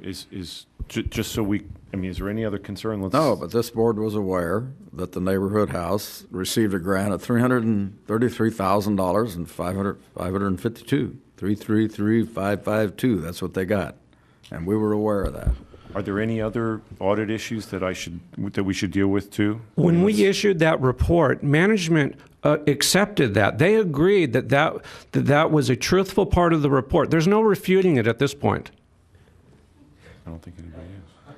Okay, we had 3 recommendations in that report. Mm-hmm. The first one, in consultation with the district's general counsel, draft and implement the use of a contract to be signed by all future local entity competitive grant program award winners at the time of the initial distribution of funds. I have since, at your direction, have been out auditing the other nonprofit organizations. Mm-hmm. And I know time goes on, but not a one of them was asked to sign a contract. Every one of them seems to be surprised. They, at least when I ask them, oh yeah, we wanted to sign a contract. We asked, but that may or may not be. But the truth of the matter is nobody was asked to sign a contract. There was letters of declaration, there was letters of other things that had kind of the elements of a contract and created some form of accountability, but it wasn't a contract. Mr. Garber, can you respond to that, please? Yeah, the recommendation was made after all these awards were made. It's too late. For the next phase, we will, once we revise the RFP, do contracts. I can't do them on the ones that have already been awarded. That recommendation I agreed with, and I met with Craig, but I can't fix the old ones. I will fix the new ones. I agree. What's your other one then? Number 2 of 3. In the future, follow the published schedule for the release of funds. Neighborhood House got theirs all up front, $330,000 and change. Don't we have benchmarks where they have to meet? You know, when I come forward with the audits for the socioeconomic justice and the public administrator, we'll talk more about those things. But all of the other agencies have got theirs according to a published schedule. For some reason, the Neighborhood House got theirs all up front. That's just what happened. It's a fact. Okay. Greg, how long is it going to take for internals to finish your audit on this area? The Institute of Socioeconomic Justice's audit has already been accepted, approved by management. The audit on the public administrator is out in draft for their approval. I think we're 3 days into their 10-day approval period. We'll present both of those to you in March. You have a meeting in La Quinta. I guess you don't want to hear water subjects in La Quinta. You have an informational meeting here, so I think the third meeting will come here with those 2 reports. And the third, responsible personnel in the general manager's office and the local entity executive coordinator should work with the management of the Neighborhood House Incorporated to reevaluate the scope and objectives of the program. Any resulting changes to the program should be presented to the IID Board of Directors, now sitting as a local entity, for consideration and possible approval. And here we sit today. Okay. Are there any more questions? Thank you, Craig. You're welcome. But you might want to stay there. There's 3 people, I think, in line wanting to ask questions too. Yeah, I just like to make one comment before the Mr. Garber. Yes, sir. At our next meet, whenever this comes forward, all I'm asking is that it come forward so we approve it, we clean up, we do all the cleanup, okay? I'm sure this has been an embarrassment to Mr. Ortega to be put through, and I apologize to you, Mr. Ortega. Yes, sir. We can do that. And I specifically wanted to hear from the internal auditor because I didn't want the board to move forward with these issues hanging. Thank you. That's a tough act to follow. Lindsay Dale, Farm Bureau. Just a point of clarification. I believe Neighborhood House answered to the RFP on the competitive program, but yet your background states that it was awarded funds from the non-competitive program. Can you just clarify You're that? right. That's a typo. It is a typo, so Yes, it was ma'am. from the competitive program? Yes. Thank you. I thought Orby was next. He let me wants pass. the last word? Yeah, beauty before age, he said. All right, so Eric Reyes, I also received a grant. Also, first of all, I want to support Mr. Ricardo Ortega and the Neighborhood House on their request. I think that they can get this out. I think he hamstrung himself by trying to target only farm workers for farm business. There's a lot of needy people, and a lot of those people that will come to Ricardo actually were former farm workers, if I'm not mistaken. Yeah, most of our clients in our project, we asked them, were you ever in ag-related businesses? And that kind of helps. I think he needs to ease up his requirement there. I don't think, and people in need, period. There should be people in need in Imperial County that should be helping to receive these funds. So I hope you approve his request. I know he'll get it done in a timely manner. And yes, we all do like the Neighborhood House. All right, Ricardo? All right. The point is, though, that even in, when was it, in October or September and December, when they came with the audit on the Neighborhood House, and it's still online, they asked you at that time, who made the authorization to release all of the funds at once, which was not according to the RFP, and no one has been, not that you're not able to, you're unwilling to. I mean, let's get to the bottom of it. That's what basically everyone here is asking. That's what your auditors are asking, is who gave the authorization to release all of the funds when the RFP specifically stated, as you reach your benchmarks, you get 65% up front, just like we did, just like everyone else. When you turn in your reports and you reach a benchmark and they decide you've hit it, you get the next 25%. And then when you finish everything, you get your last 10%. That's called accountability. We all signed the letters of declaration and agreements. It was not a legal binding contract, as Craig stated. It was, we all did sign those acknowledgments, right, Mr. Ortega? We all signed those written acknowledgments and so on, that we could be audited, number one. Sure, we all signed it. 2, declaration, that we were coming forward, that we were accepting the terms of disbursement and meeting our obligation and so on. The point is, you guys have sidestepped the question of who made the decision to release all of those funds to the Neighborhood House, where everyone else had to receive their money by benchmarks and over time. And I think that's a fair question to be asked. And we can see it on the website. You guys do so well. And he asked you, Ms. Craig asked you, who made that decision? And no one has come up with that question. Answer, because you're not willing to.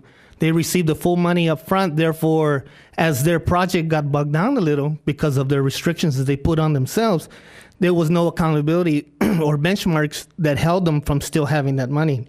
And that's not the Neighborhood House fault. That's the IID's fault for letting that money come out instead of in phases like they did everyone else. And I think it's a good practice to follow what you wrote on there as far as the RFP of letting the money out in phases. And as to the question of the previous local entity, yeah, they voted. They're the only ones who met the initial qualification. Therefore, they voted immediately to send it to the IID board for verification. You guys had to validate it, then release the funds. Just like when they awarded us and public administrator and arbor training, I believe, it came to you. But they had already received their check. We didn't receive anything until after you, as the IID board, validated their recommendation. So, I mean, there's a lot of discrepancies there. Had nothing to do with Neighborhood House. It has to do with the way IID handled their particular request for the funds at the time. And I think that should be answered for the public. Thank you. I can give you what I think my answer is to that, Mr. Reyes. When the board, the 5-person board, it's not the IID board that worked on the local entity, had to do the first farm service providers first, went through all of that, and then we went on to the competitive side. And because there was such a time lapse on getting the money out, both out to the farm service providers and out to the competitive side, that when and then Mr. Reyes and his group did not meet the 75-point score. They failed in that, where the neighborhood house passed it.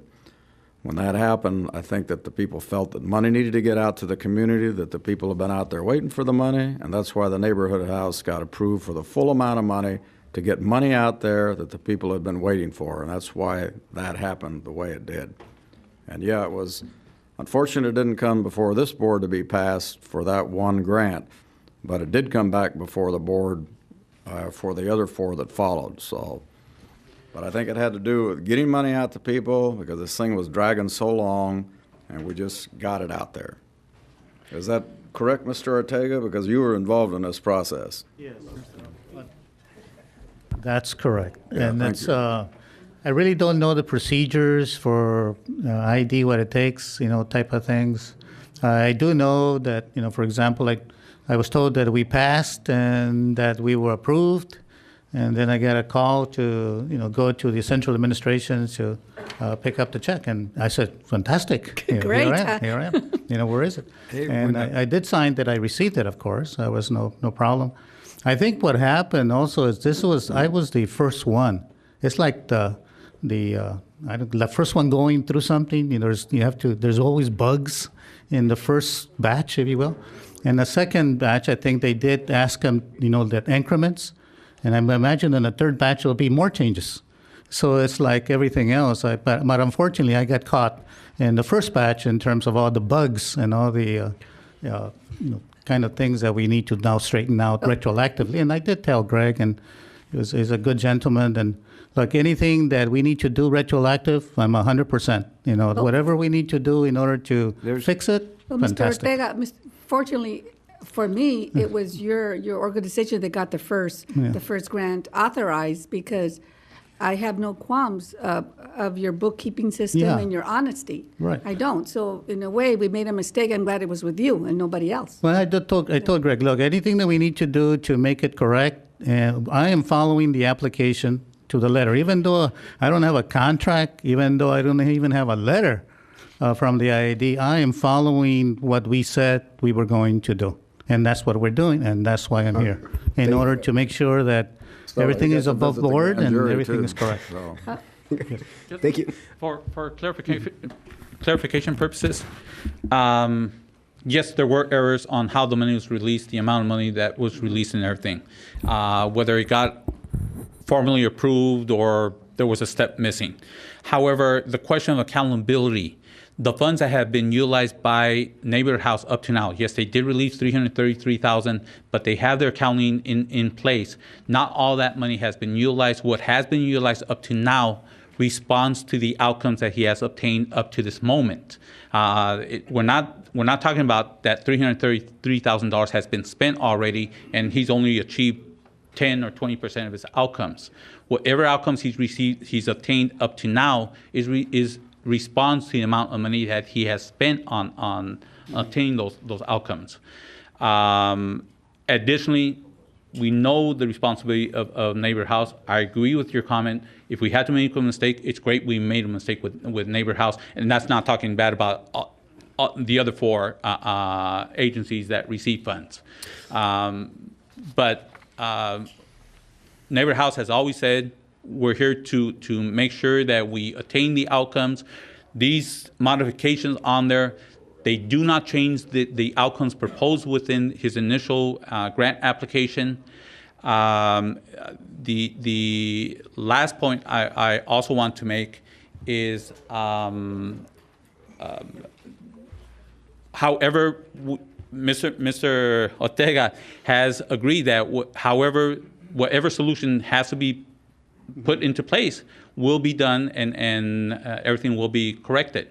I'm sorry, the last point also is that there is an agreement, which is a letter signed by each agency that receive funds that may not be a specific contract, but all the elements there as to what they are agreeing to, what they're obligated to, and if they do not attain those outcomes, their obligation to return the funds is established isn't within a it. contract where you receive a service and you agree to pay for that? Isn't that a contract, Mr. Garber? There's the letter agreement is probably an agreement, I agree, but there is not a formal contract. Mr. Gottlieb wanted things a little more formalized, and I told him that was a great idea, and we would do that. Okay. And just so it's clear, the minutes from May 13, 2008, number 16 on the agenda, state, Gustavo Reza, coordinator, and Glenn Sampson, chairman of the local entity, spoke to the board about the competition portion of the following mitigation application process. They told the board that a group of 3 unbiased consultants had reviewed the applications and their recommendations submitted to the local entity panel. Out of the $1.2 million on hand, an award was made to Neighborhood House of Calexico in the amount of $333,552, and the recommendation today amounts to $892,133. Then the board goes forward 5-0 and makes recommendations to award grants to IC Public Administrator, Institute for Socioeconomic Justice, Arbor, and Imperial Valley College. So the board was told about Calexico House, but the record was not as clean Neighborhood as... House. Neighborhood House, excuse me. The record was not as clean as it could have been. Danny? Daniel Santillan, 826 Beach, Calexico. Just like there's an appearance of an end around the proper procedure and also an end around the board's authority, maybe you should look into other grants. And I'm particularly thinking of the grant for ethanol and the one for the dairy. Thank you. Thank you. Hold on, Oscar. There was 2, I think, people ahead of you. I have a home at 844 in Cato Terrace, Calexico, and I have relatives down there. So please don't limit me. Karen Williams, Brawley. I would like to say that I do believe that when you do speak about local entity issues, that you do become the local entity, you would adjourn, and then you would start back up as a local entity and then close it out. That way you have the minutes in one area, and that's where they should be, and it'd be a lot easier of us doing our own follow-up to see where information is. And I have 2 questions. The modifications that were made to the neighborhood house, and I don't have anything against neighborhood house, and I'm sorry to say I don't know much about them, so I don't have feelings one way or the other. But would the modifications that were made, would they have been approved? Do you know that? You're talking about the modifications that Mr. Ortega is seeking now? Well, the board's going to have to make that decision. If they wouldn't have been approved, the board can't approve them now. When the board originally approved the application, it made a determination, and so did the local entity, that they were reasonable and that they facilitated the aim of mitigating socioeconomic impacts caused by fallowing. If the board's going to approve those changes, it's going to have to, again, make that same finding. Okay. And with what's happening here today, because there are no minutes to back up, there is no proof, we don't know who said to release the funds, we don't know who did what, under whose guidance, but there still is the issue about the dairy design consultants and how that went down. We've never been answered as to who did the deal, who gave the funds, and I'm sure you have an answer. And the internal auditors have audited that, and they'll put me in jail, but the grand jury knows all about that. This is my question. That's fine. And so you have been asked by the grand jury on dairy design? I'm not going to speak to that because they say we're not supposed to talk about things, but they've investigated all kinds of stuff about the IID. Well, I did see dairy design consultant years ago. It just appeared as one of the expenses. Yeah. But somebody had said that San Diego actually had paid that from the money from their checkbook. So I hope that we do get an audit on the dairy design consultants. I think is Mr. Kaiser still in the audience? He's hiding back there. Tom, you have an answer for that, Tom. Come and answer the question. We've audited the You've audited it. program, and we found that that $100,000 was paid by San Diego on our behalf and reduced from our cut here in the valley. That's correct. And we weren't able to find out any other additional information, why it was San Diego that did it versus it coming to us and us doing it. We haven't got answers. Because at that time, there was, Mr. Maldonado and I were part of the negotiating committee that was trying to work with San Diego County Water Authority. We were trying to get 5 dairies over here on the west side of the valley on 1,000 acres that the IID owned that we have since sold to try to bring dairies into the valley so that the commodities that were grown here could go straight to the dairies. I'll go back to what Mr. Cox said. Mike Cox's father, Don, said we need 10 dairies in this valley, which would greatly enhance the farming community if we had dairies here. We tried, we failed. Okay, well, but our only point was that it was reduced from, San Diego paid it and we didn't. That was our comment. But there was a cooperative effort to try to, and thank God it didn't work out that way. It's better we made this settlement with San Diego and we got the money to where we control what's going on, even though there's a lot of controversy over it. But I think we're much better off how it ended up. I'd like to see more dairies here, but it didn't work out that way. You've got a point there. Are At we least going now to? we're in control. And I'll say one other thing.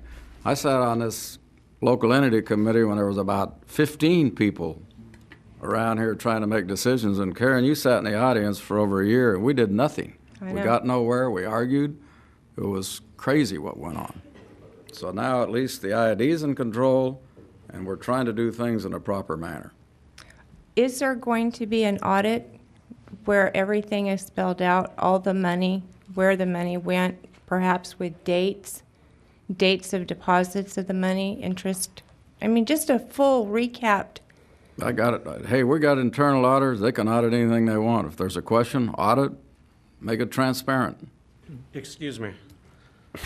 There's no question in the spending of the money. We've accounted for that. We know where the money came from. We know where the money went. The question is, what was delivered? We're not asking for dairies to be delivered. No, dairies be delivered. That's the underlying idea of the spending of the over 100,000. We're looking for what was delivered. Was there a report? Was there a paper? Was there a study? There was the nothing. talks failed. How was the money spent on what or on whom?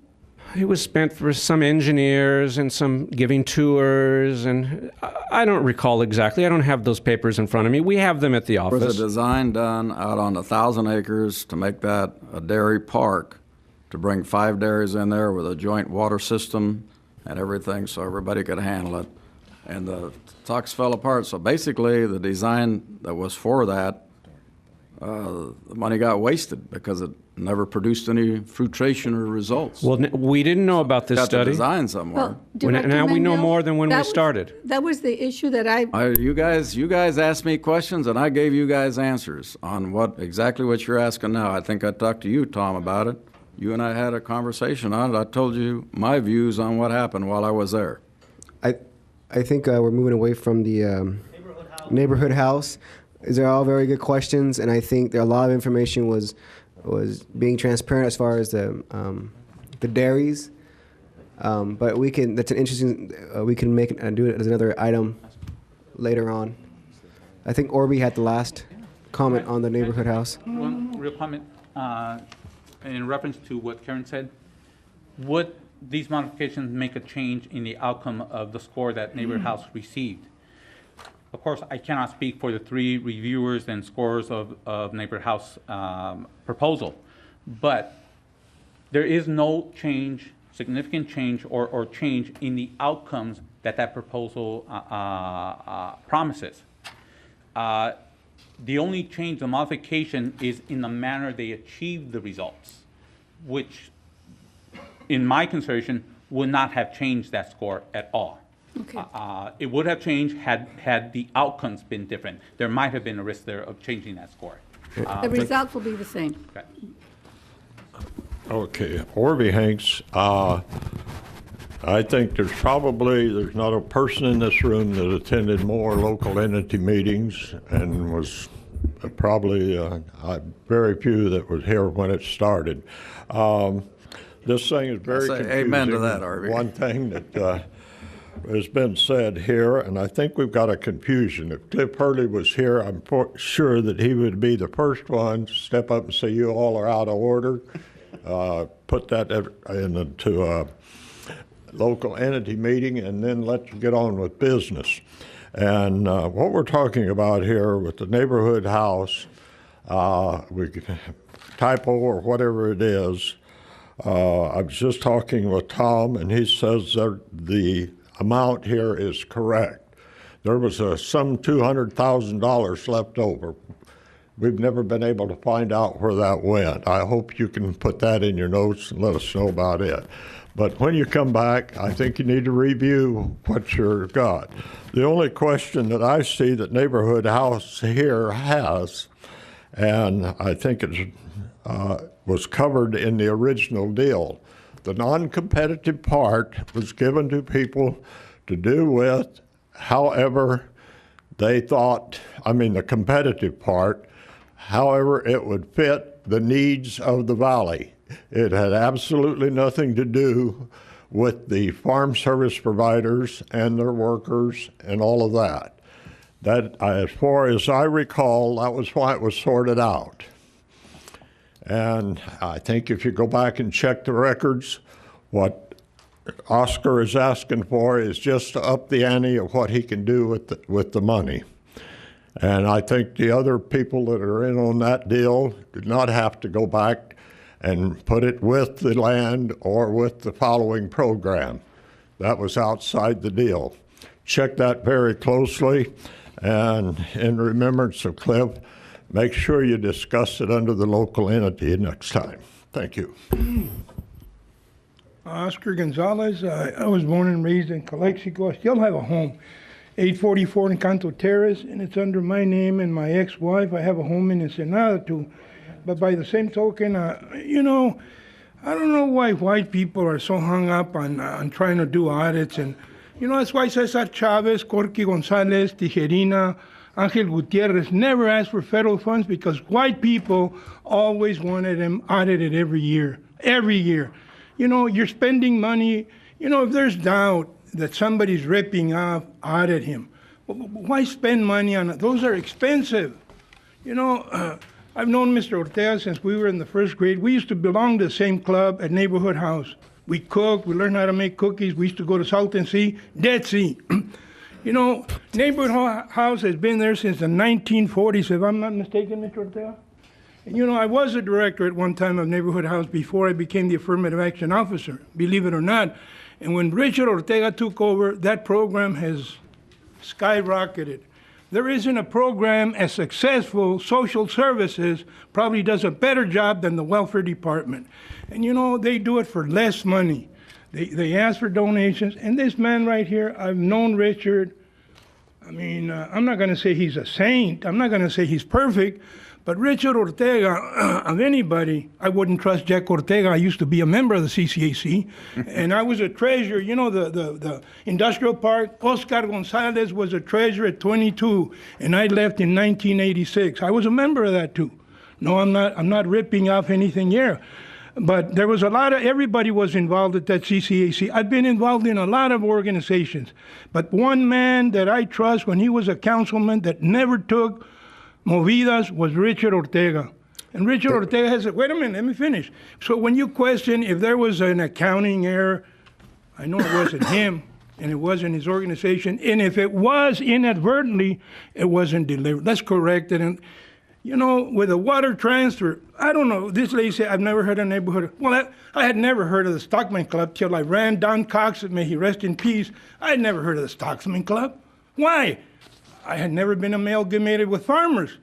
I had, and also Lloyd Allen, I ran his campaign in Calexico and El Centro. He never lost. But you see, when you say neighborhood house, it has a special fond memory for me because I grew up there. As soon as I did my homework, where do you think I was usually found? Neighborhood house. All right. Thank you, Oscar. But wait a minute. Let me finish, Anthony. Oscar, No. you've made your point. No. Wait a minute. In conclusion, no, wait a minute. You always shut me up and let me finish.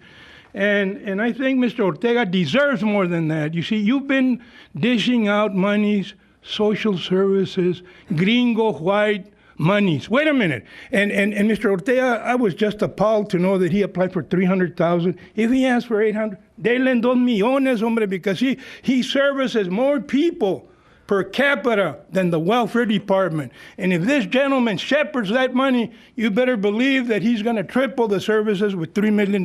Thank you. Thank you, Oscar. And because no one is a saint, everyone will be audited. I've got one more question for Craig. Craig, want to put this to rest here, okay? Please put it to rest. Okay. If this comes back to the board as a local entity with the modifications, it still needs official board approval, does it not? As far as I'm concerned, it does. Okay. It needs to be approved, it needs to be modified at the same level that it was originally approved. We can do that retroactively. Then that way, all the expenditures, everything, even though it's retro, it is now authorized expenditures. Is that correct? It sounds good to me. All right, that's all I need. But I would say as one board member that's been involved in the local entity as long as Orby Hank says that let's do it the right way, bring that thing back for approval by the board, and then we stay out of trouble. All right. It comes back to the next regular meeting in March. I think we decided that we wouldn't bring it back to the meeting up in La Quinta, which is in 2 weeks, because we don't do water issues there. So it will be March 2nd? Okay. All right. But that is La Quinta. my concern is that Mr. Ortega needs to work with this, and without the changes, you're going to delay him. Whatever you tell me to do. If the board wants to take it up in La Quinta as a group and they're comfortable doing that, let's do it. Not without these changes, though. I will bring it back in La Quinta if the board is comfortable. Can we call for a special meeting on Tuesday just for this? Just call for a local entity meeting. We can do Why don't whatever we the board requests. Director Sanchez, why don't we have a local entity meeting next Tuesday at 10 o'clock for this one item? And go ahead and Okay. do that. Is everyone? Can everyone make it next week? With 10 all o'clock? all the cleanup, all the. That's CMUA. All right. 8 o'clock in the morning? No, I 8 said o'clock. 10 o'clock. You lose half I the like day, Mr. it's at 10. Ortega, but not that much to meet at 8 o'clock. 10 o'clock. Okay. Thank you. So we're going to meet Tuesday, 10 o'clock, local Schedule it. entity. Okay, All right, and we moving should on get it all cleared and finalized by that time. Moving on to water general matters. All right, thank you, Mr. Ortega. Who's got that? Water. Oh.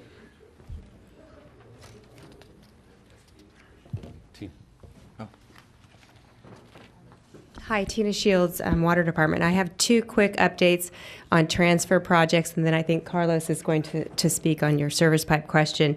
I just wanted to let the board know that with regard to the seepage interception pumps, we are going to be shutting those down for the time being. We have met our transfer obligations for this year, and based on the water supply conditions and the recent rain and cap management issues, we don't really have a need to operate those pumps simply to create water for other users downstream of us. So those are going to be shut down in the interim to save the pumping costs. And then we'll make decisions moving forward based on water demands and supply conditions about whether those need to be operated anymore this year or restarted in 2011. In regards to the fallowing program, just to let everyone know, we've had a lot of phone calls lately. We were scheduled to begin initiating contracting towards the end of this month, I think February 24th. We will be delaying that. My guess is about 4 weeks, waiting to hear the outcome of some of the litigation and the request for a stay. We don't want to be issuing additional contracts unless we have certainty that there's a place to put that water in the future. So we've updated the website that basically says, stay tuned. And as soon as we have further information on that, we will start that contracting process. All right, thank you. We also have an update on the pipe the pipe accounts from Carlos Villarón. Good afternoon. Carlos Villalón, Assistant Water Manager, Water Operations. See if I can get this. As you know, prior to 2009, the board or the district operated by providing water service, free water service to two categories of water users. One was 40 plus that were listed explicitly in the Schedule 10 free water accounts, which were made up of rural schools, cemeteries, churches, a few other type of users like that. The other main category was multiple residences and single parcels or single areas in the rural areas. As a result of the 2018 water rate setting process, first part of 2009, it was proposed and passed in July of 2009 to not provide free water services anymore. So, for instance, the 40 plus listees in the Schedule 10 free water rate schedule, which included the churches, cemeteries, parks, schools in the rural areas, they were all visited by division and set up on the proper rate. If they had a delivery, they were then set up on a delivery rate charge. If they had a pipe to a particular building, they had a pipe account. If they had a small parcel to a field, for instance, they were set up on a small parcel account. So those were the easy ones. The hard ones were the multiple residences, office buildings, storage yards, apartments, multiple houses on single parcels that formerly received free water. We normally only charge the first account on those multiple structured facilities. As a subsequence of that, we found almost 680 accounts, which were on what we called independent no pay, that were part of another formal account. So there's a lot of people receiving bills now based on feedback we got from division as to what kind of a facility was there. And that's the kind of question we're getting now. We're trying to catch up. If we have questions from people, we go out to field and verify that they're on the proper rate. But it is an ongoing process. Mr. Villalón, I have a question. So if you lived in a country and you have 3 houses on one parcel and you have one pipe account, so all 3 houses were charged, they were not charged individually, correct? That's correct. So now we were charging one and tracking water use on all 3 for Safe Drinking Water Act purposes. Yeah. So now all 3 homes are going to be charged individually? That's correct. Okay. That's correct. And there's 2 basic rates, $250 a year for typically rural residential, $100 per acre per year, 2-acre minimum for small parcel. Okay. Fairly simple, but difficult to apply at times. I got a question to that then. I have a landowner that lives on 40 acres that has the house, but the house is not a separate parcel from the 40 acres. They're all combined. They always got their water through the delivery gate for the field, and that's how they got the water taken care of with the house. So now, and I got to check into it, they got a separate bill for the house of about, I think it's like 600 and some bucks. But anyway, because the house sits in the 40 acres, so it's a residence, so it has the extra charge to it, where before it was just all part of the one unit. If he's receiving water to the head ditch, which the rate also addresses. Yeah, they don't have a pipe account. There was never any pipe account. They were just, the water went down the ditch, and that's how they got the water and went into the system. They were probably identified on that independent no pay. Currently, they would be charged that $250. They should be charged $250, unless he has a small parcel that he's not. That's what I got to find out, because if it's a pipe account, they shouldn't be getting charged $600. That's correct. Yeah, and I know, like where my mother lives at the home ranch, she has a pipe account, but we also have a little orchard there, and we've always paid the orchard charge plus the pipe account to the house. Right. So, but that's just been standard for a long time. Right. So basically, you've found 680, which basically accounts that should be paying, but they've been getting free water by the way they were set up. Have been tracked. They haven't been paying. Yes. Well, no wonder the people are unhappy. Well, we got water. That's correct. Okay, on this kind of stuff, I just need to sit down with somebody, and I will another day so I can call back and give a That's proper correct. explanation I of work what's through going division, on. they go on and check the facilities and then propose a rate. Thank you. Aaron? Erin Mile, Imperial Valley Vegetable Growers Association. Based on some of the comments Carlos made, I would like to know how these accounts that you just found, how those were added into the universe for the 218 protest.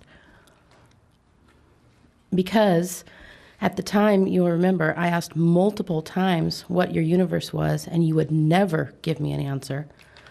You know, I asked about pipe accounts.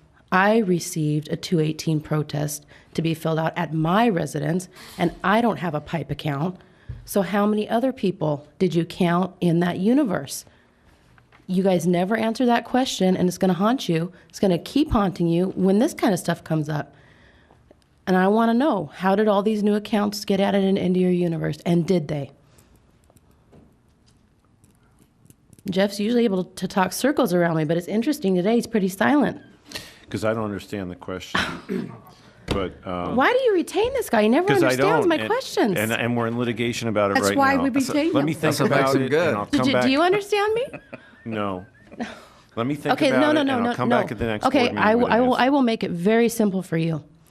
Were these accounts that he is speaking of, were they added into your universe for the 218 protest? I don't know. Let me look at it, and I'll come back and I'll give you an answer. I really don't know. And that 218 protest is going to haunt you. It's not going to matter, though, because when the universe, see, you've made the assumption that the universe is this single defining issue. When the universe rises, so does the amount of protests. Jeff, Look. why it matters is because we needed to know the number we needed to meet your protest. And you could never give it to us. You know? It depends on more than that one factor. And you know what? I will go through the stuff. I don't have it all in front of me, and I'll give you an answer. All right. I look forward to that answer within the next 2 weeks. Is that doable? No problem. Thank you. So anyway, these 680 so accounts, they have been known, they have been tracked. And like Jeff says, whether they were included in the protest process, I don't remember either. There's a lot of details that we just forget. If they got free water, they Thank you. Thank you. Mr. Williams asked a question during the public comment, or talking about the technology as far as on-farm conservation. Can someone get him a copy of this so he can think the answers that you were looking for in here? Okay. Thank you. Director Sanchez? Yes. Board, I'd like to just take just a minute to back up on this water issue with what you have there, Mr. Director Hanks. Just so everyone on the board understands, there are a lot of funds available through USDA, through the EQIP program for water saving implementation. And there's several applications that are in and been approved for Imperial County. We have a couple that I'm involved in, and I've seen the list. And a lot of the technology that we could implement, there's many various things that are on this cost share list, and basically opens up a line for up to $300,000 per individual operator. Any beginning farmer and socially disadvantaged farmer can get up to $400,000 to implement technology, okay? Now, my recommendation to you would be, this is something that your board, the county, the Farm Bureau could work, and with your lobbyist connections, with your lobbyists that were here, the problem is the money's not being allocated fast enough. The applications are here. The other problem that you have specifically is that without an exact policy in place on how this thing's going to function, a lot of the farmers here that I've visited with are afraid to implement anything for fear that they're going to be penalized on the backside if they save water, okay? So as soon as that part of the piece is taken care of, and then with your lobbying efforts, this is something that everybody could get behind, and it brings, you know, with this county being one of the highest unemployment rates in the nation, and all your fallowing land and your need to save water, and you're involved with the QSA and all these things, this would be a real positive step forward for your attorneys to use in further litigation proceedings to say, hey, we are making an attempt. You know, these are things that we're doing to try to bring money in and to try to help satisfy the need to save water. So anyone that wants to ask questions about some of those things, they could get a lot of information at the Natural Resources Conservation Service with USDA. And all those applications are there. It takes some time to get through it, but it looks to me like with their help and with your help with some lobbying efforts with USDA, possibly you could get some money through the stimulus funds that would make some of these applications move faster. Thank you. Thank you. Moving on to energy matters. Energy has nothing to add to this discussion. To the water discussion? So, nothing for energy, so we're moving on to the consent agenda. Do I have a motion? Move to approve. Second. I'd like to pull 9 for discussion. Willie 9. All in favor? All right. Please vote. We're going to go ahead and take a 5-10 minute break. All right. Coming back to action agenda. Proposed revisions to the board governance manual. Down we go. What page is that? What page is that? 78. Okay, got it.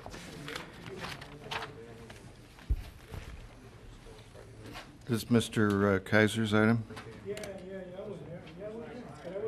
Mr. Kaiser? Tom? Are you doing number 10? Revisions to the board governance manual? I'm sorry? That's from the general manager. Isn't it? No, it's It's from the general manager revision of board governance manual. Oh, I see. Yeah, it was for, I'm sorry, Tom. It was brought forward by Tom last time. And I have some comments on the proposed addition of a board special request process as shown on page 80 and as referred to in the middle of the existing policy on page 79. And I guess my comments are, first of all, I don't think it's necessary. I think the board can do pretty much, with one exception, can do pretty much what is lined out there. They can ask for special projects under the existing policy. The one thing I do have a great concern about is the first clause in the special request process where it says a director may request the internal audit section's assistance in gathering information. That is a single director. And I think that's inconsistent with certainly the spirit of transparency and several of the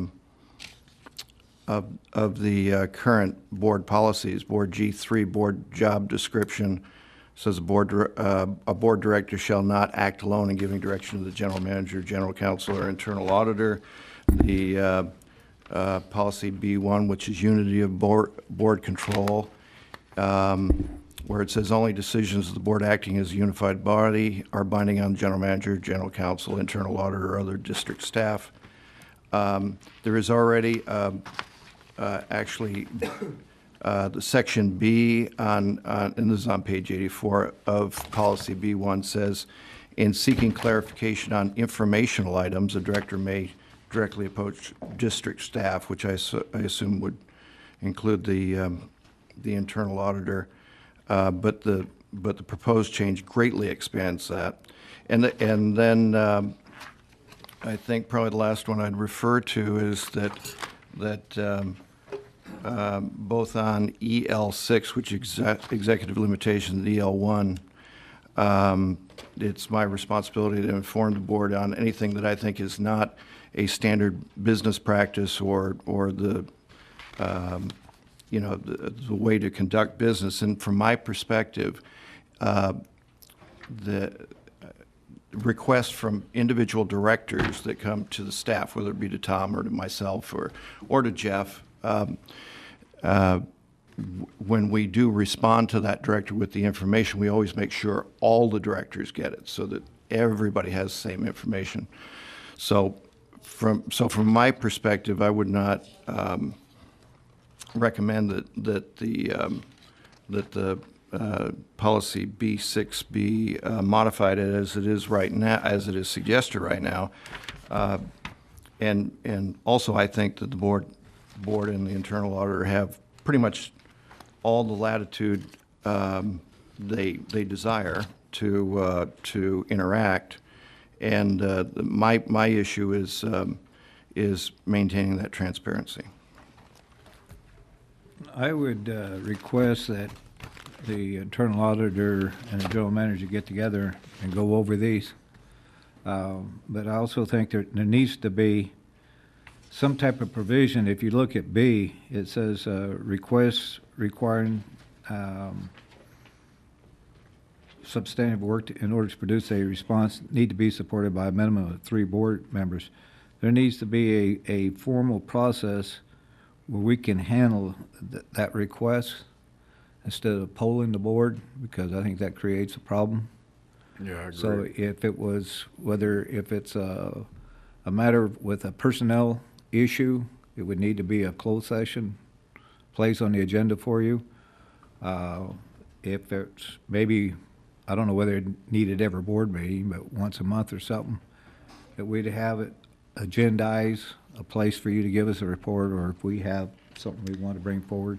And Director Hanks, I had talked to Gloria about that, like maybe every other month, the first meeting of the month, have a session, a space for the internal auditor, either in closed or in open, and then at that time we can discuss issues that are, it doesn't have to list the issues, just that we can have the opportunity to talk to them as a full board. And we used to do that at one time, and we stopped doing that. But I think it's a very good tool to use. Unfortunately, we stopped doing it in closed session all the time because it's a violation of the Brown Well, then Act. do it in the open session. We can do it in open session, and I know when I took this job, and Mary Beth and I were both here, we met with the internal auditor, and we said, we have to make a case-by-case decision about whether your presentations are an open or closed session depending on the subject matter. And we can certainly have a standing meeting and make a decision on a case-by-case basis.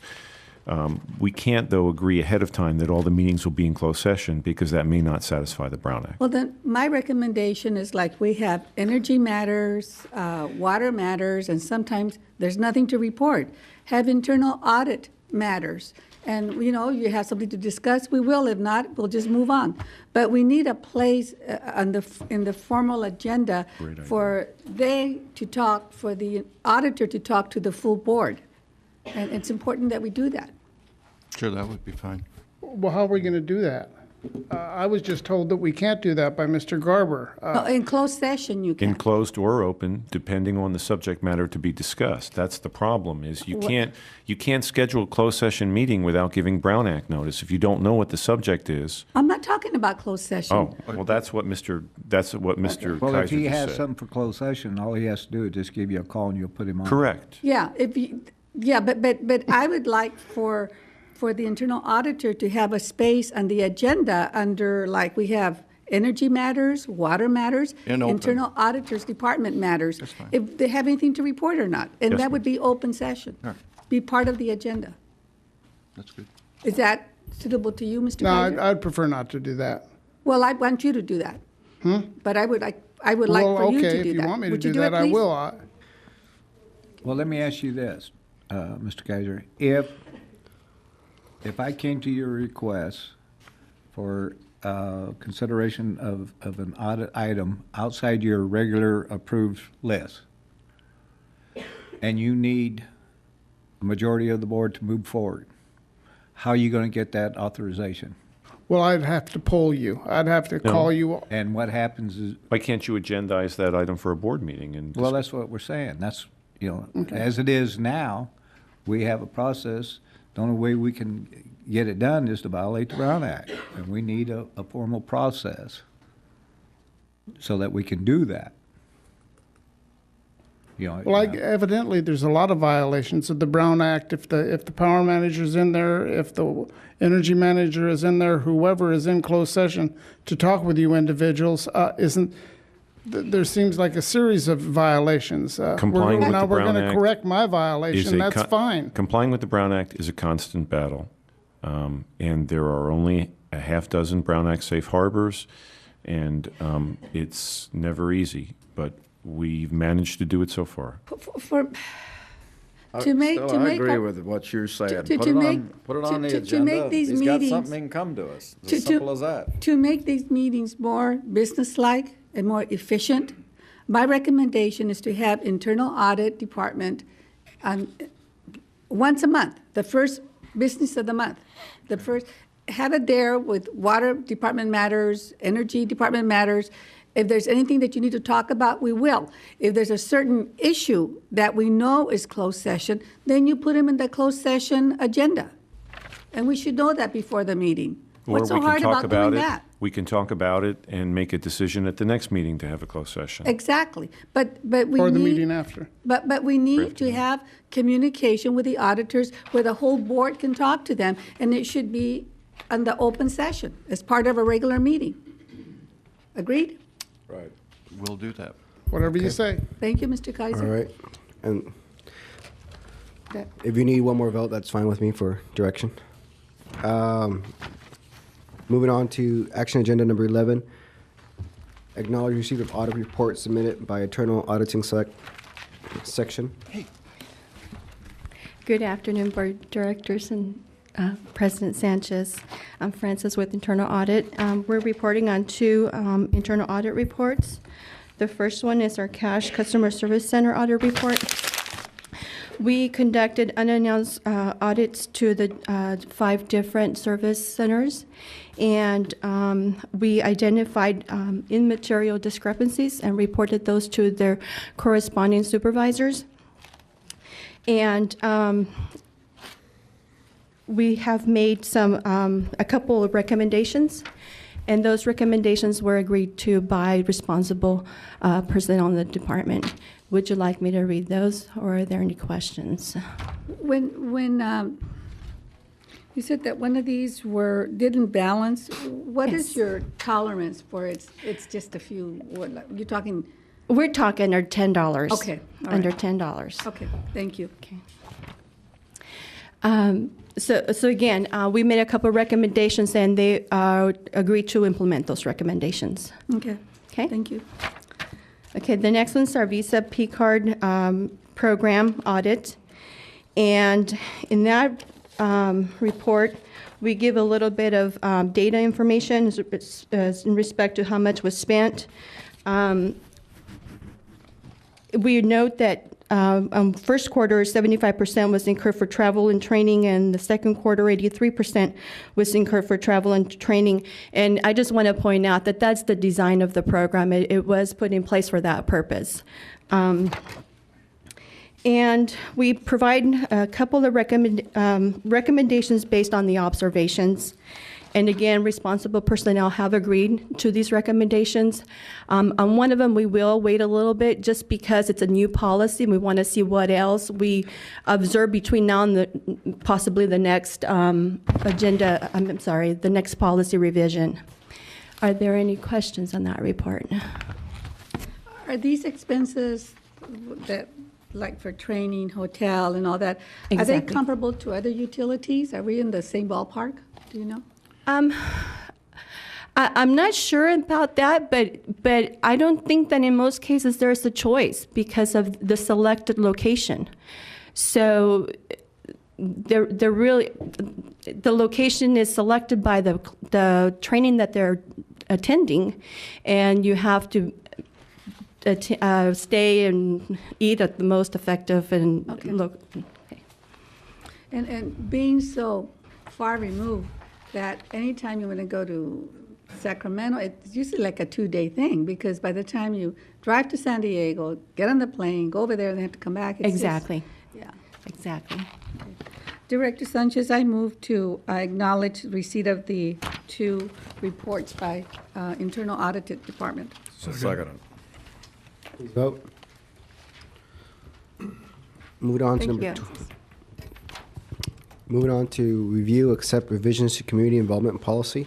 Jennifer. Good afternoon. As requested at our last board meeting, we've published the red line version of the original policy and provided you with the final proposed policy for your review and consideration.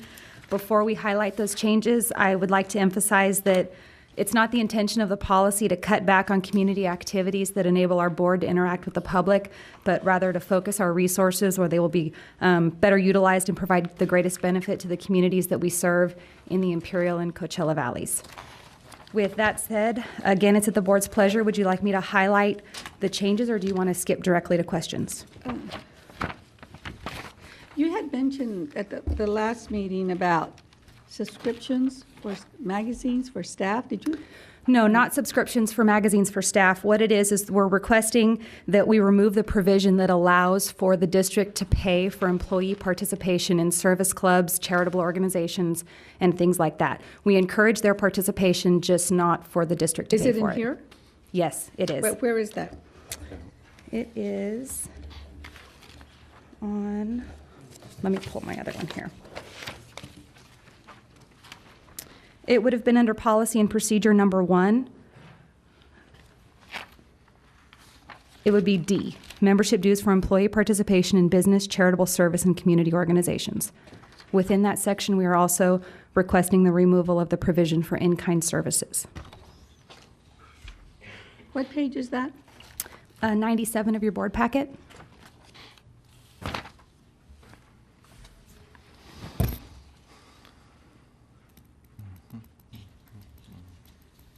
Okay, I see it.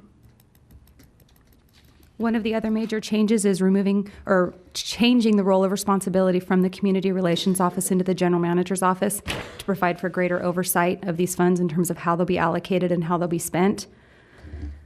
We are also proposing the removal of economic development activities as one of the 5 major criteria that we use to determine if the funds are going to be allocated. The staff recommendation behind that is significant funds are donated out of the Energy Department's budget for memberships to the Coachella Valley Economic Partnership, the Imperial Valley Economic Development Commission, as well as the enterprise zones within Imperial County, and that with a reduced budget for community involvement, we would like to further refine where those monies are. And what is the amount that's budgeted for 2010 for these community involvement? $135,000. That is down from almost $200,000 in 2009. Okay, going to the entities that we donated money to, on page 101, I have Oswald and Associates. What was that? Oswald and Associates, that was for the, that was for Aviation Day. We were a glider sponsor for that event, and that particular check for that event was cut to Oswald and Associates. And you have San Diego State University IBC Golf Classic. I thought that this, we talked about it, we had decided we're not going to sponsor golf tournaments. We were a whole sponsor for their 12th annual golf classic. But I think that informally, that this board had decided that because of the economy and such, that it wasn't appropriate for the board to be sponsoring golf tournaments. And this was when Andy Horn and I sat on this committee, and we decided that it wasn't because of the economy and so forth, because we were asked quite a bit to sponsor golf tournaments here in the Coachella Valley. Do you recall that, Gloria? Yes, but there was one exception. That was the Blue Angels Golf Tournament, and we do sponsor that. That's a $5,000 donation every year. Well, as one director, to me, golf is a luxury sport, and I would prefer not to sponsor anything to do with golf. Now, basketball could be another thing. We're going to donate $500 to the Lakers. One of the other major points I'd like to have you look at is under the responsibility section, Item 3, community involvement request. It's on page 98 of your agenda packet, shall be reviewed and approved as follows. We're changing the threshold of what comes to the board for approval. In prior budgets, the board would not approve anything unless it was $10,000 or greater. We are reducing that threshold to $5,000 to allow greater involvement with the board in terms of how the monies for this group get allocated. And we are creating a community involvement committee, whereas there will be 3 employees from the district that will review all requests for donations from $1,000 to $4,999. That will include a representative from the finance department, a representative from public affairs, and a representative from the general manager's office. Now, this 5,000, will it be like a cumulative? Like if, for instance, you give one entity 2,500 and then they come back and ask for another 2,500? That's up to the board's discretion. Initially, it would be any single contribution of $5,000 or greater would come to the board for approval. But if you would like us as a committee to keep track of it on a cumulative basis, we can do that. Bring it back to the board when it. Yeah. How do we deal with service club organizations? Because I see a lot of service club organizations, but I don't see others. And I see different amounts. It just depends on what event or what activity they're requesting funds for, whether it's... Oh, so it's not, it's on an activity, not necessarily a donation to the club. Correct. For example, with the Brawley Lions Club for $250, we made a donation to their Chuck Wagon breakfast. They had sent in a letter requesting monies for that particular event. El Centro Elks Lodge, $1,000. What was that for? That was a Memorial Day fund donation that we provided to them.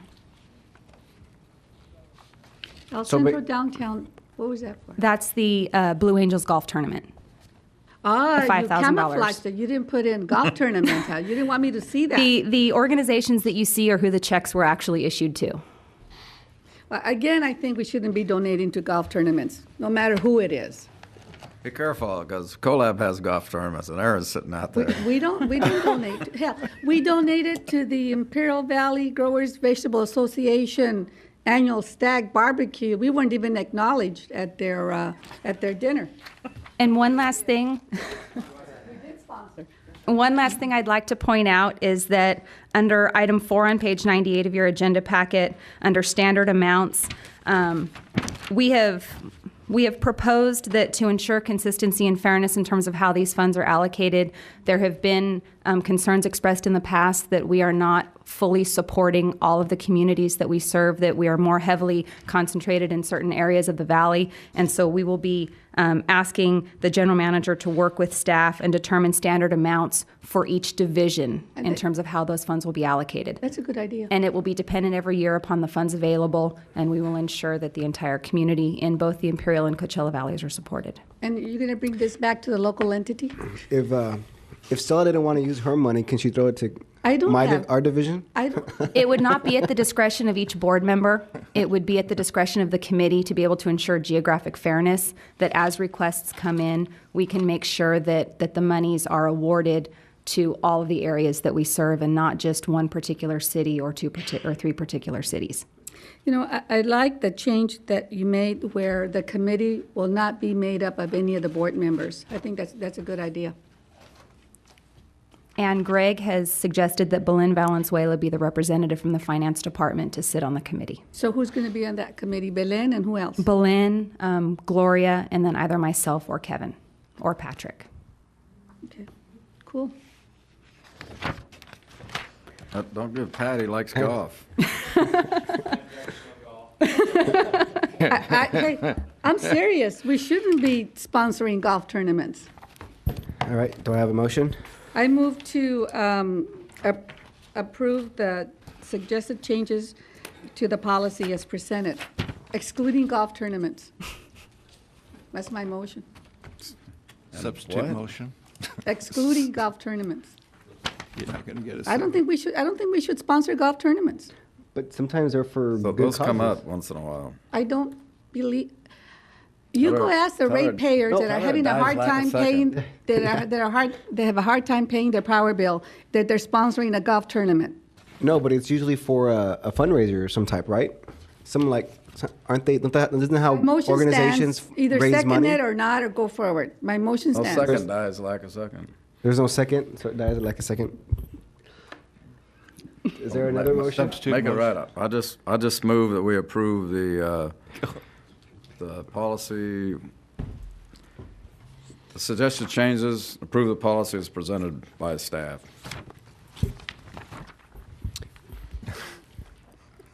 Is there a second? I'll second. Open for discussion. I think, I still think that it's frivolous to have this district in this economy to be sponsoring golf tournaments. It sends the wrong message. how's the Coachella Valley differ? With regards to the Coachella Valley, we have not sponsored at the same level up there as we have down here. That's one of the things that we're going to try to do is increase the contributions up there. We have sponsored a few golf tournaments up there. When was the last time we sponsored a golf tournament in the Coachella Valley? We sponsored, I believe it was the Habitat for Humanity golf tournament last fall.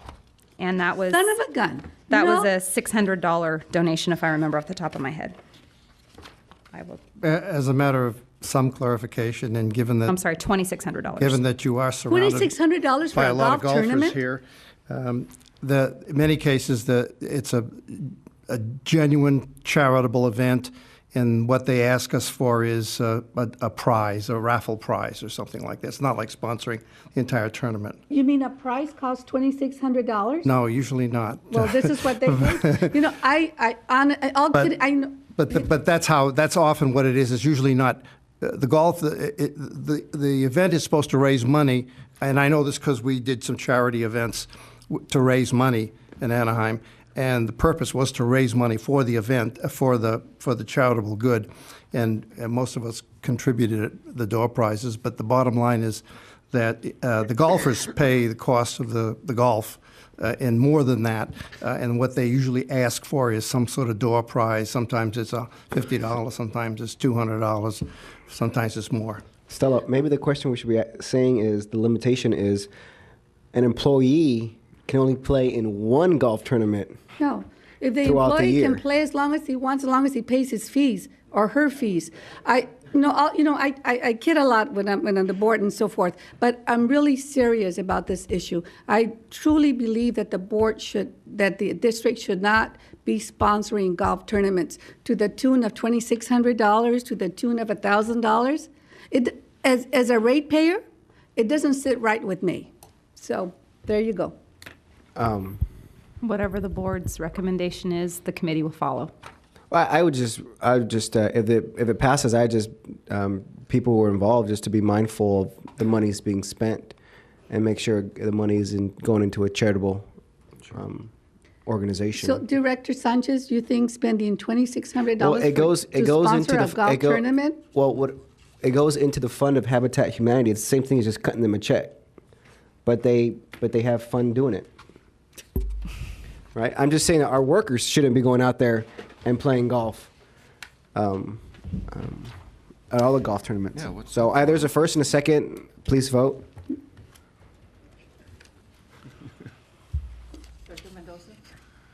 She's going to abstain.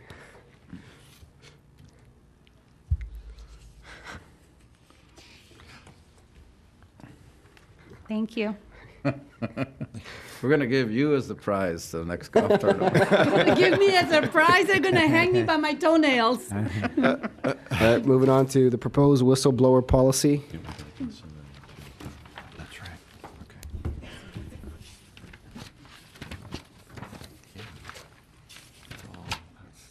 I guess I'll take the lead on this one, although I have asked to help me with this. As identified in the board packet, the district's internal controls and operating procedures are intended to detect, prevent, and deter improper activities. Although we all know that not all the systems they cannot provide for all the safeguards as necessary. And per the request of the board, the intent is to create a policy that allows for and the protection of employees and others to raise issues that they find that qualify as inappropriate government activities. And so what we have is a fair amount of work in a very short period of time to get to a whistleblower policy. And I do apologize for some of the clarification and or lack of what seems to be our new standard policy regarding information as we presented in board packets.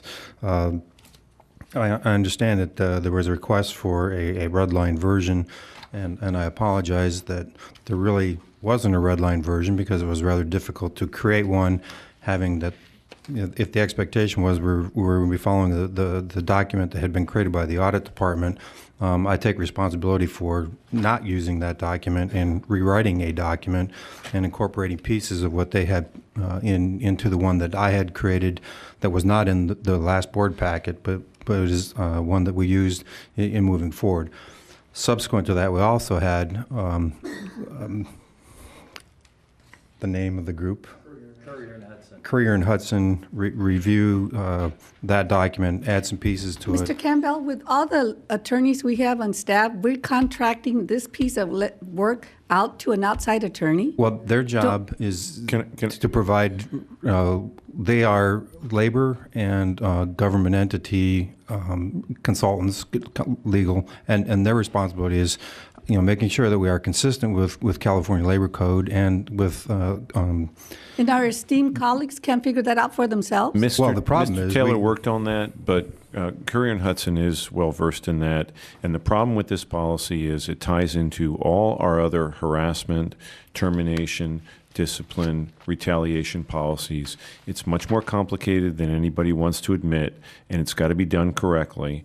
And we wanted to make sure if this policy is not drafted correctly, it will raise as many issues as it seeks to clarify. So what you're telling me, with all the talented staff we have in human resources and with our legal staff, we still had to contract out this piece of work? We use Courier and Hudson on a regular basis to deal with HR areas. Vance and I focus on other things. We do HR matters, but it was most efficient for the district and in the best interest of the district to do this. In other words, you just said yes. Thank you. And to validate that point, it was at last week's meeting that we said that we would have a policy back in front of the board this week, which only gave us a couple days to actually get a document prepared and make sure that we had vetted it through all the proper channels. Obviously, the best way to do that is to make sure we had the right people working on it, and I guarantee you that this internally we did not have the resources at the time to make sure we had that done.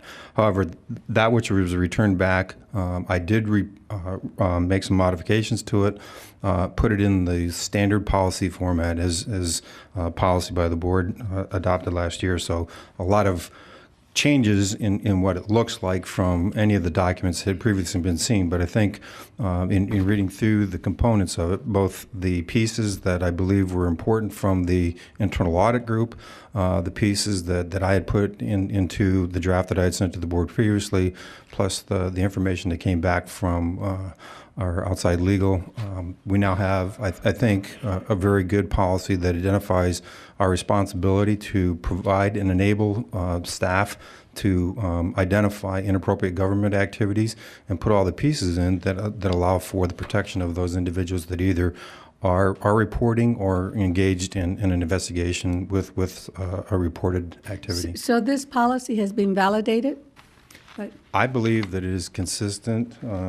Vance. Well, don't send it to Judge Candy, for God's sakes. I would not send it to Judge Candy, but it is. I truly believe it is consistent with California Government Code, specifically Section 8547-8547.12. What was the issues with the attorneys on the internal audit version? Vance, you want to? I asked Vance to be here. He's worked on this policy, and he can talk about some of the changes. Good afternoon, ladies and gentlemen of the board. I can sort of just kind of walk the board through the changes that were made to the policy by Courier and Hudson, the attorneys there. One of the things that we did with the policy was to incorporate the definition of what improper governmental activity is from the government code. There's an actual government code section which gives you the legal definition of what improper government activity is. And just in very shorthand form, that would be a violation of state or federal law or an activity that's economically wasteful, involves gross misconduct or incompetency or inefficiency. And the prior version wasn't consistent with that statutory definition. What was the difference between those codes that's referenced here in the internals? 53087.6? I believe the definition from the old policy to define an improper government activity was a violation of law or policy, questionable accounting or auditing matter. And that's actually quite a bit different than the way it's defined in the government code. Well, I think the problem here is the purpose. I think the one is the purpose is for improper government activities, and the other one covers a number of things. I think there is that misunderstanding.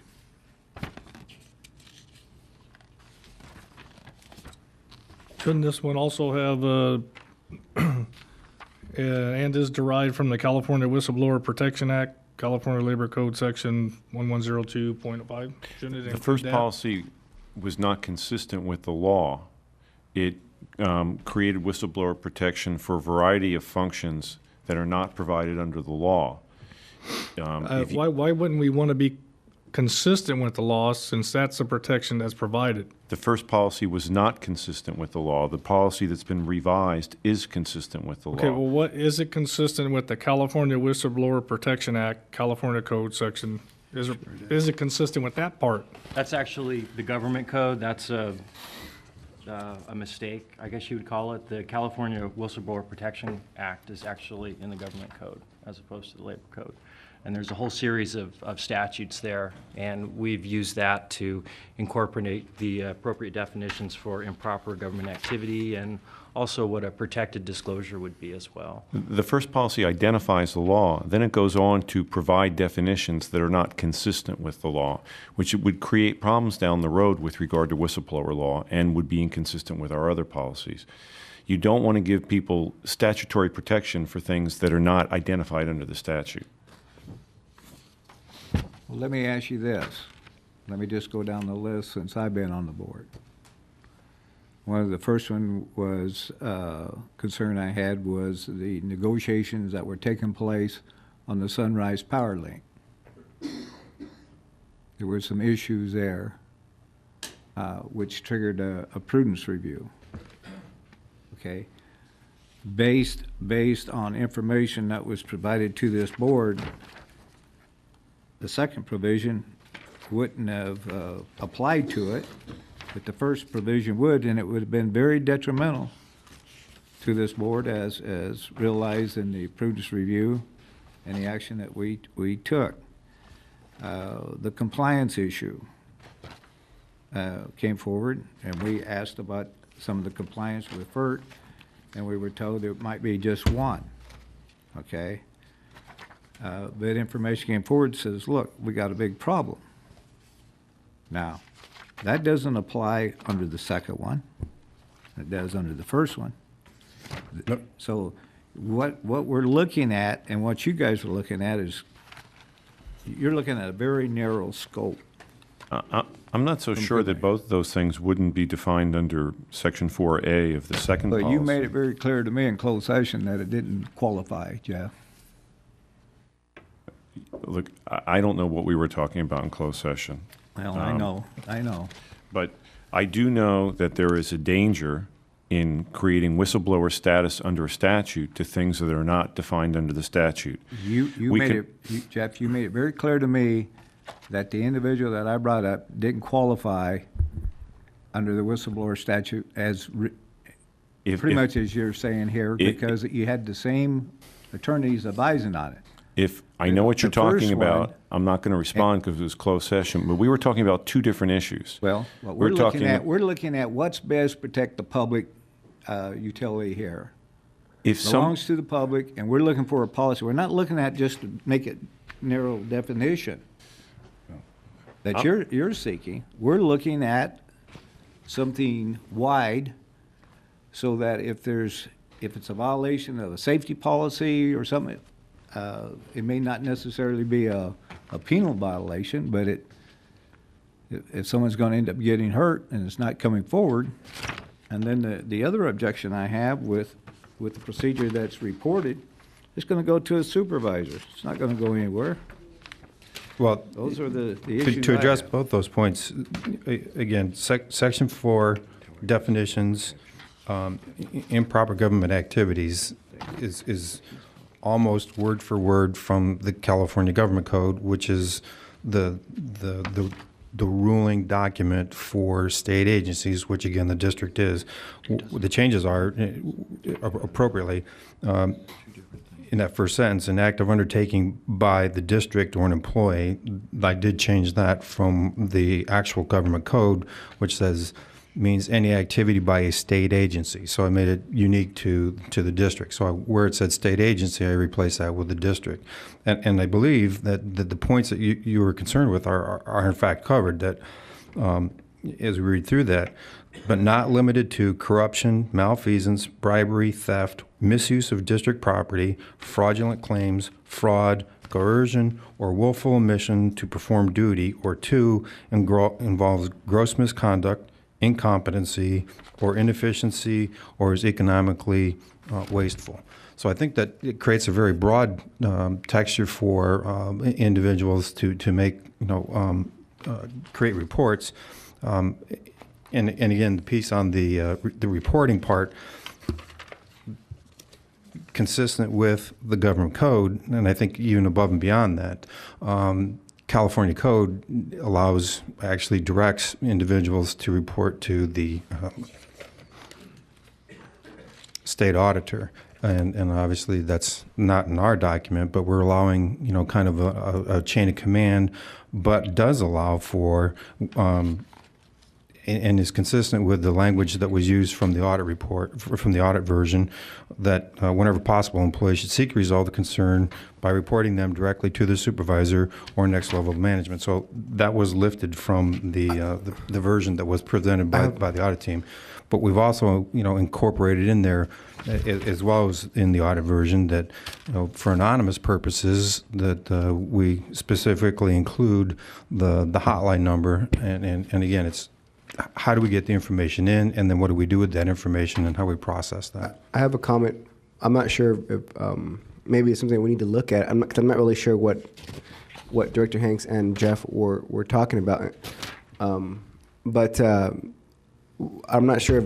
Please stop me if I'm wrong. It sounds like if there's other than breaking the law.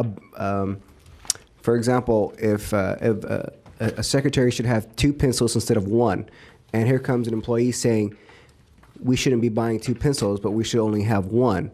Is that breaking the law, or is it just a bad investment? I'm kind of wondering if that's where this thing is going, any type of rumor. I would say the best bet for that person who believes that we need to be buying only 1 and not 2 should come make it known to the board of his ideas. But at the same time, when he goes back, his manager should not retaliate on his ideas. Well, I think the intent is to make it a little bit more significant than well, pencils, I'm trying to figure out, because it sounds like Jeff's saying penal codes, meaning actual breaking of the law and not just anything. The policy, and again, consistent with the law, is for all the things that you're talking about. That obviously, I don't think 2 pencils would be the issue. I would hope that they would use the employee suggestion to say maybe we shouldn't be buying as many pencils as we're currently doing. But if there isn't an identification where someone believes we're spending too much money on a contract, then that potentially is something that should be brought up through this format. So yes, again, not 2 pencils, and everyone should have 1. But if someone recognizes that we are inappropriately spending funds that we shouldn't be, and I think the preamble. Well, I mean, it could be as easy as that maybe the 2 pencils was needed, and it was proven to be needed, or because it can go either way. Now that employee believes in his heart that that only 1 is absolutely needed. He wants to come to the board and make that explicitly known. I think when he goes back to his desk or his job duties, that he shouldn't be retaliated by the manager because of his ideas. Again, we didn't put it in this policy, but reading directly from the government code, I think the section 8547.1 really clarifies, I hope, what you're talking about and is kind of the spirit behind this. The legislature finds and declares that state employees should be free to report waste, fraud, abuse of authority, violation of law, or threat to public health without fear of retribution. The legislature further finds and declares that public service best serve the citizenry when they can be candid and honest without reservation in conducting the people's business. That being the spirit, I think this policy does fulfill the expectation that the legislature put in place that, how do we create an environment that enables staff to identify those things that are inappropriate government activities and provides protection for them when in fact that they do.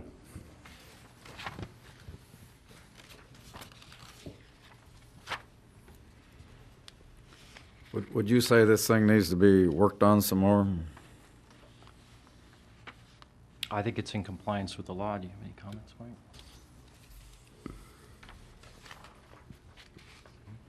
The only reason I ask that question is because this thing, I know Mr. Kaiser brought this thing to the board a couple of weeks ago, and then I think then you guys, finally you guys saw it. I just don't like the way this whole process has come about. Internal auditors brought it to us, and then you guys looked at it, and they're just, it's not a good, to me, it's not a good thing to bring forward because I don't think anybody's in agreement. I think we're, like Dr. Brady said, he wants a chance to look at the other thing. I think this thing needs to have some common ground here. From a legal perspective. It was brought out that, this is something that had been in the making for a period of time, and with respect to the document that had come forward from the audit department. I don't know if necessarily Tom was the author of it, but nonetheless, it was a document that came forward from the audit department. I respect that as an opportunity to get this put back on the front burner. We did Having worked through this is like the fourth version of it in the last 2 weeks that I've worked through. Not that I'm a lawyer or an HR individual, but from a policy standpoint, I think it's a good policy if the board chooses to have a policy on whistleblowing. It's a good policy when the employees stop coming to the board members and tell them, you really need to check on this, but you got to leave me out of this. I'm nearing retirement, and I'll be retaliated against. And we've seen cases of it. So whenever that stops, then it's a good policy. So guarantee me that, and I'll vote for it. It never stops. I can only identify putting policy in place. I can't guarantee the behavior of individuals. And I understand there'll be petty stuff that comes forward, okay? But I'm talking about stuff that has resulted in tens of millions of dollars of damage to this company. To feel that they're afraid to come forward, they'll be retaliated against, is a sad indication that the policies that we currently have isn't working. Well, Director Hanks, if we adopt this policy and an employee reports an issue to the board and the board reports, that employee would get whistleblower protection. Do you want us to clarify that? Is that your concern? Because that can be clarified. I'm just, and I'm trying to not rehash the past, so I'm not getting specific with it. But I just, there needs to be a comfort. It's an ongoing issue. I don't know whether that issue came up with Dr. Brady when you had your brown bag meetings or not. No, not specifically. But I know as a board member, it comes up weekly. Well, one of the things that we try to add in here, and again, behavior is a challenging item for managers to deal with with staff. Clearly, having a policy that encourages that activity is the right thing to do. Whether or not they continue to go to the board in fear of retaliation, obviously, I believe the board should remind them that we have a policy and they should follow the policy and try to make the system work. What we've also incorporated here is the last sentence in item 6, investigations, that because we think, again, it's important to do the public business in the view of the public. The board shall receive periodic updates from the general manager regarding the results of any investigation conducted pursuant to this policy. And the manager, human resources, shall also report the investigative findings to the whistleblower and the subject of the investigation, absent overriding legal or public interest reasons. So it's not just, this going on, but how do we bring that to the board so that they understand, here's the investigations, here's the reports that have been made, so that the board is aware of that activity as well. But if the board reported a whistleblower complaint from an employee through this chain, that person would be considered a whistleblower. And if that needs to be clarified, that can be clarified. That shouldn't be a concern of a board member. Well, I think it's a little narrow in scope. I think there's issues that could and should be included to broaden that a little bit. Jeff, what are you proposing to put in with the board, giving it some flexibility to grant whistleblower protection? So the No. different issue arise that may not be covered under here? Well, I don't fully understand your question, but Director Hanks's concern was that people come to the board and say, I want to forward a complaint, and they're concerned about their protection. And my reading of this policy is that if that complaint is forwarded by a board member through this process, that person, if identified, would be protected. And if you want us to clarify that in this policy, we can. The danger of creating whistleblower protection and using definitions that go beyond the law is that you're going to have whistleblowers that are going to get protection under the law that weren't intended to have protection under the law, and that creates a problem from a legal perspective.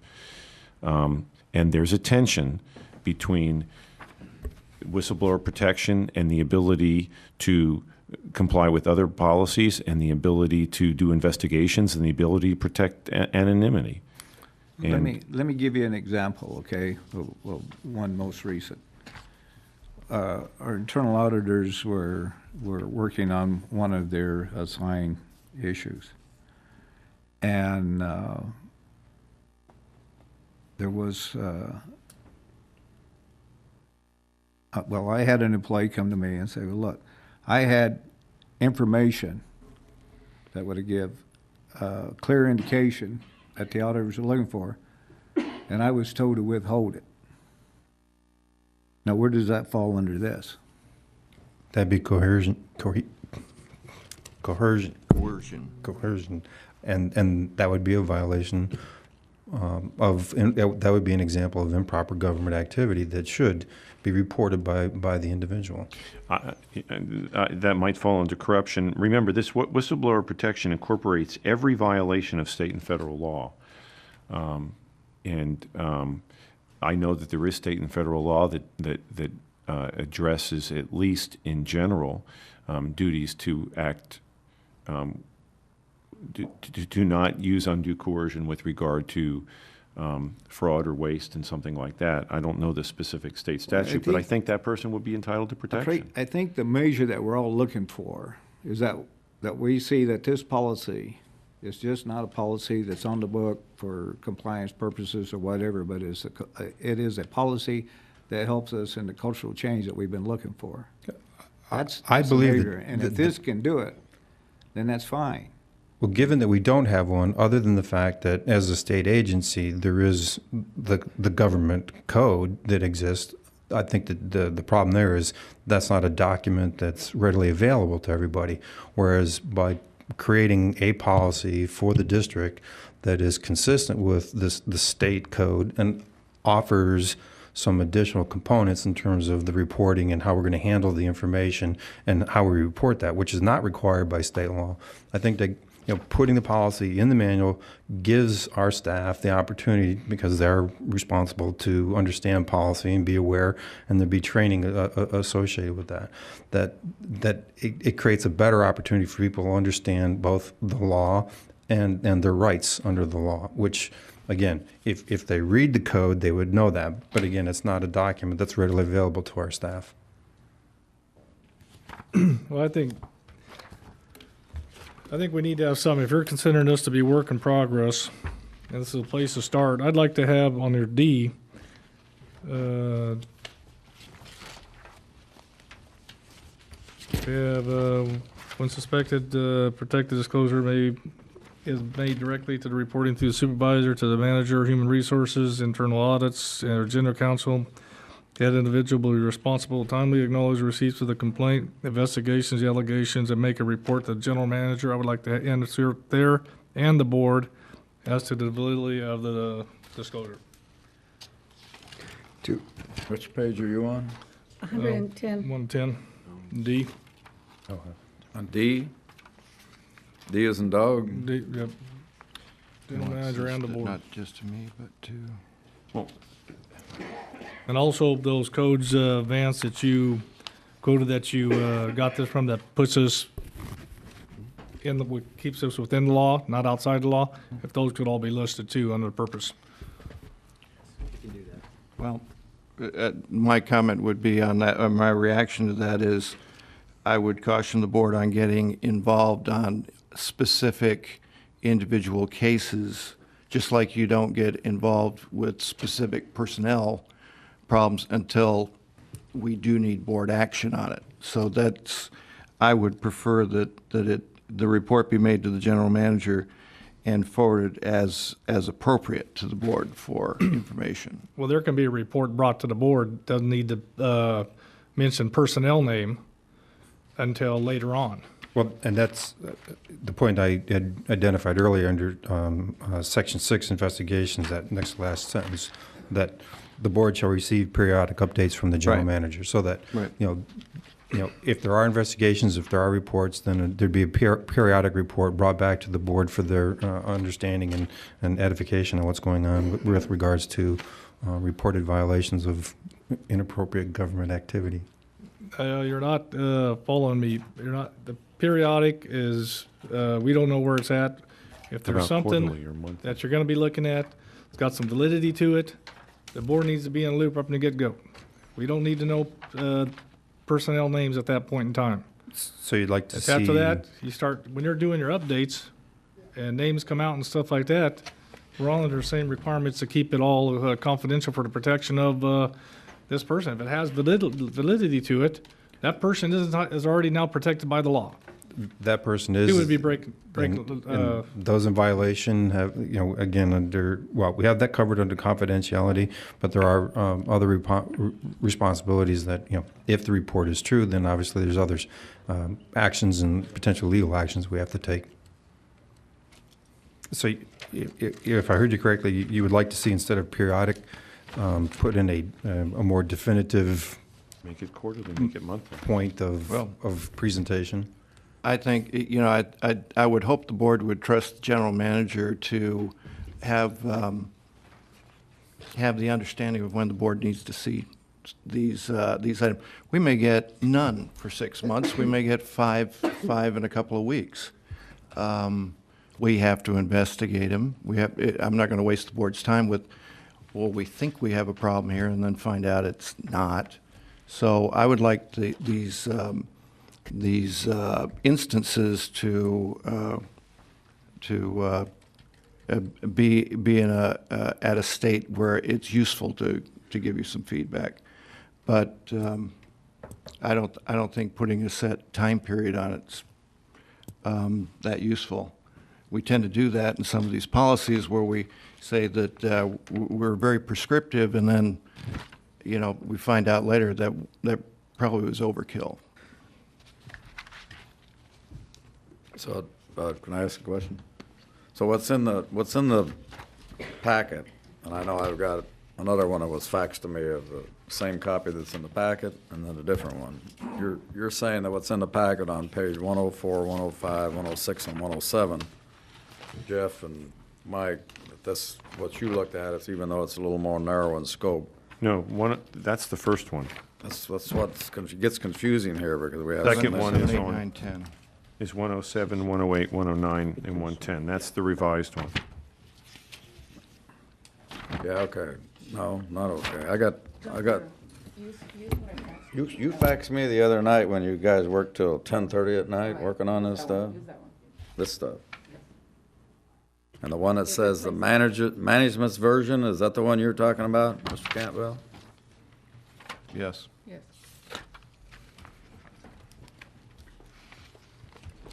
And that's the one that you guys are recommending to go with. Right. Will this meet FERC's requirements? Yes, as we identified in our steering committee meeting, through consultation with both Steve Keene and Dick Ferra, there really is no specific requirement, but it is best practice. So we will be incorporating, this will help with our ICP, because then we can reference in the ICP that, we have a policy and that, because currently we don't have a whistleblower policy other than what exists through state code. But this is definitely a document then that can be referenced in the ICP.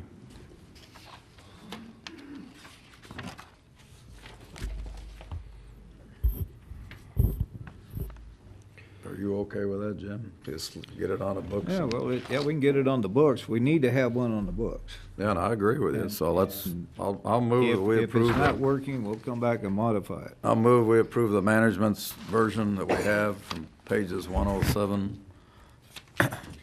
There's a second? 109. You're gonna die for this. Second? Please vote. I see it as a start. And just because we approve it today doesn't mean we can't make any changes. All policies are a start. Okay, Going moving back on. to the golf tournaments, how does, I'm sorry, but that was how item does, number I know, 9, but one question, rhetorical question. Rhetorical. How does sponsoring the Blue Angels golf tournament help Blue the Angels? Imperial Valley? What benefit do we get from that? Keeps the Director Blue Angels here? Sanchez, Whatever. We still have an item on consent that got pulled. Number 9. Oh, yeah, I know. So we're moving on. Feel very Are you gonna patriotic. Does anybody want to Gives answer? me chills. Okay, we're moving on to consent agenda number 9 that was pulled. Yeah, I asked for just to bring, brought for discussion of should there be any. That's how it was referenced when it, Right. I guess, got tabled or where it got left back in August. It said we brought back to the board for discussion and action, and it showed up on the consent agenda. So just an update. I have read the cost benefit analysis. Are you good with that, Mr. Abadi? You wanna make a motion? With the cost benefit? Nope. I mean, you read it. What? You read it, but, Yeah, okay. no problem. Okay. I did this. You gonna make a motion? No, I'm kind of confused about this map, and maybe mine is not clear enough. Are you putting this other bank in another complete other area, another substation? Is it feeding in from both ends into this, I can't really read it. What's that say? No, it's just coming out of one substation. What page? It just comes out of Eaton sub. Is the only sub that we have. They both come out of the Ecom Hub? Yes, Both of them. yes. So what's this arrow? This is just, it says job location way over here at the bottom of my page. That's why I kept thinking, what's going on over here? It comes from Barnard and Monterey all the way south of I-10. Dinosaur and Monterey. All the work's being done at the top, nothing's down here where it says job location. That's just, It goes all the way from Ironside, across the freeway, all the way to the south in that area, shown on red. that's a 1,400 feet or 1,000 feet of underground, Yes. and that conduit's existing according to this report. Yes. And you're just pulling additional wire or brand new wire, all brand new. It's all brand new wire. It was put in there to anticipate the need for later on to upgrade the system. But Yeah, on the underground wire, we put in a policy for, I think, differential cost from overhead and underground. Does this apply here, or is this replacement of existing underground, or? I believe the policy you referred to, I believe we refer to it as Reg 20, and that's when a city or an agency that has created an underground district requests an overhead distribution lines to be underground, Director Hanks, and that's typically when we are not ready to do it. And they're doing it for either redevelopment or betterment of their area. So this is different. This is being done as part of our system improvement and reliability. So this would be our project. So it doesn't quite fall under that regulation. Okay. I'll make the motion to approve. Second it. Please vote. There is nothing else. This meeting is adjourned.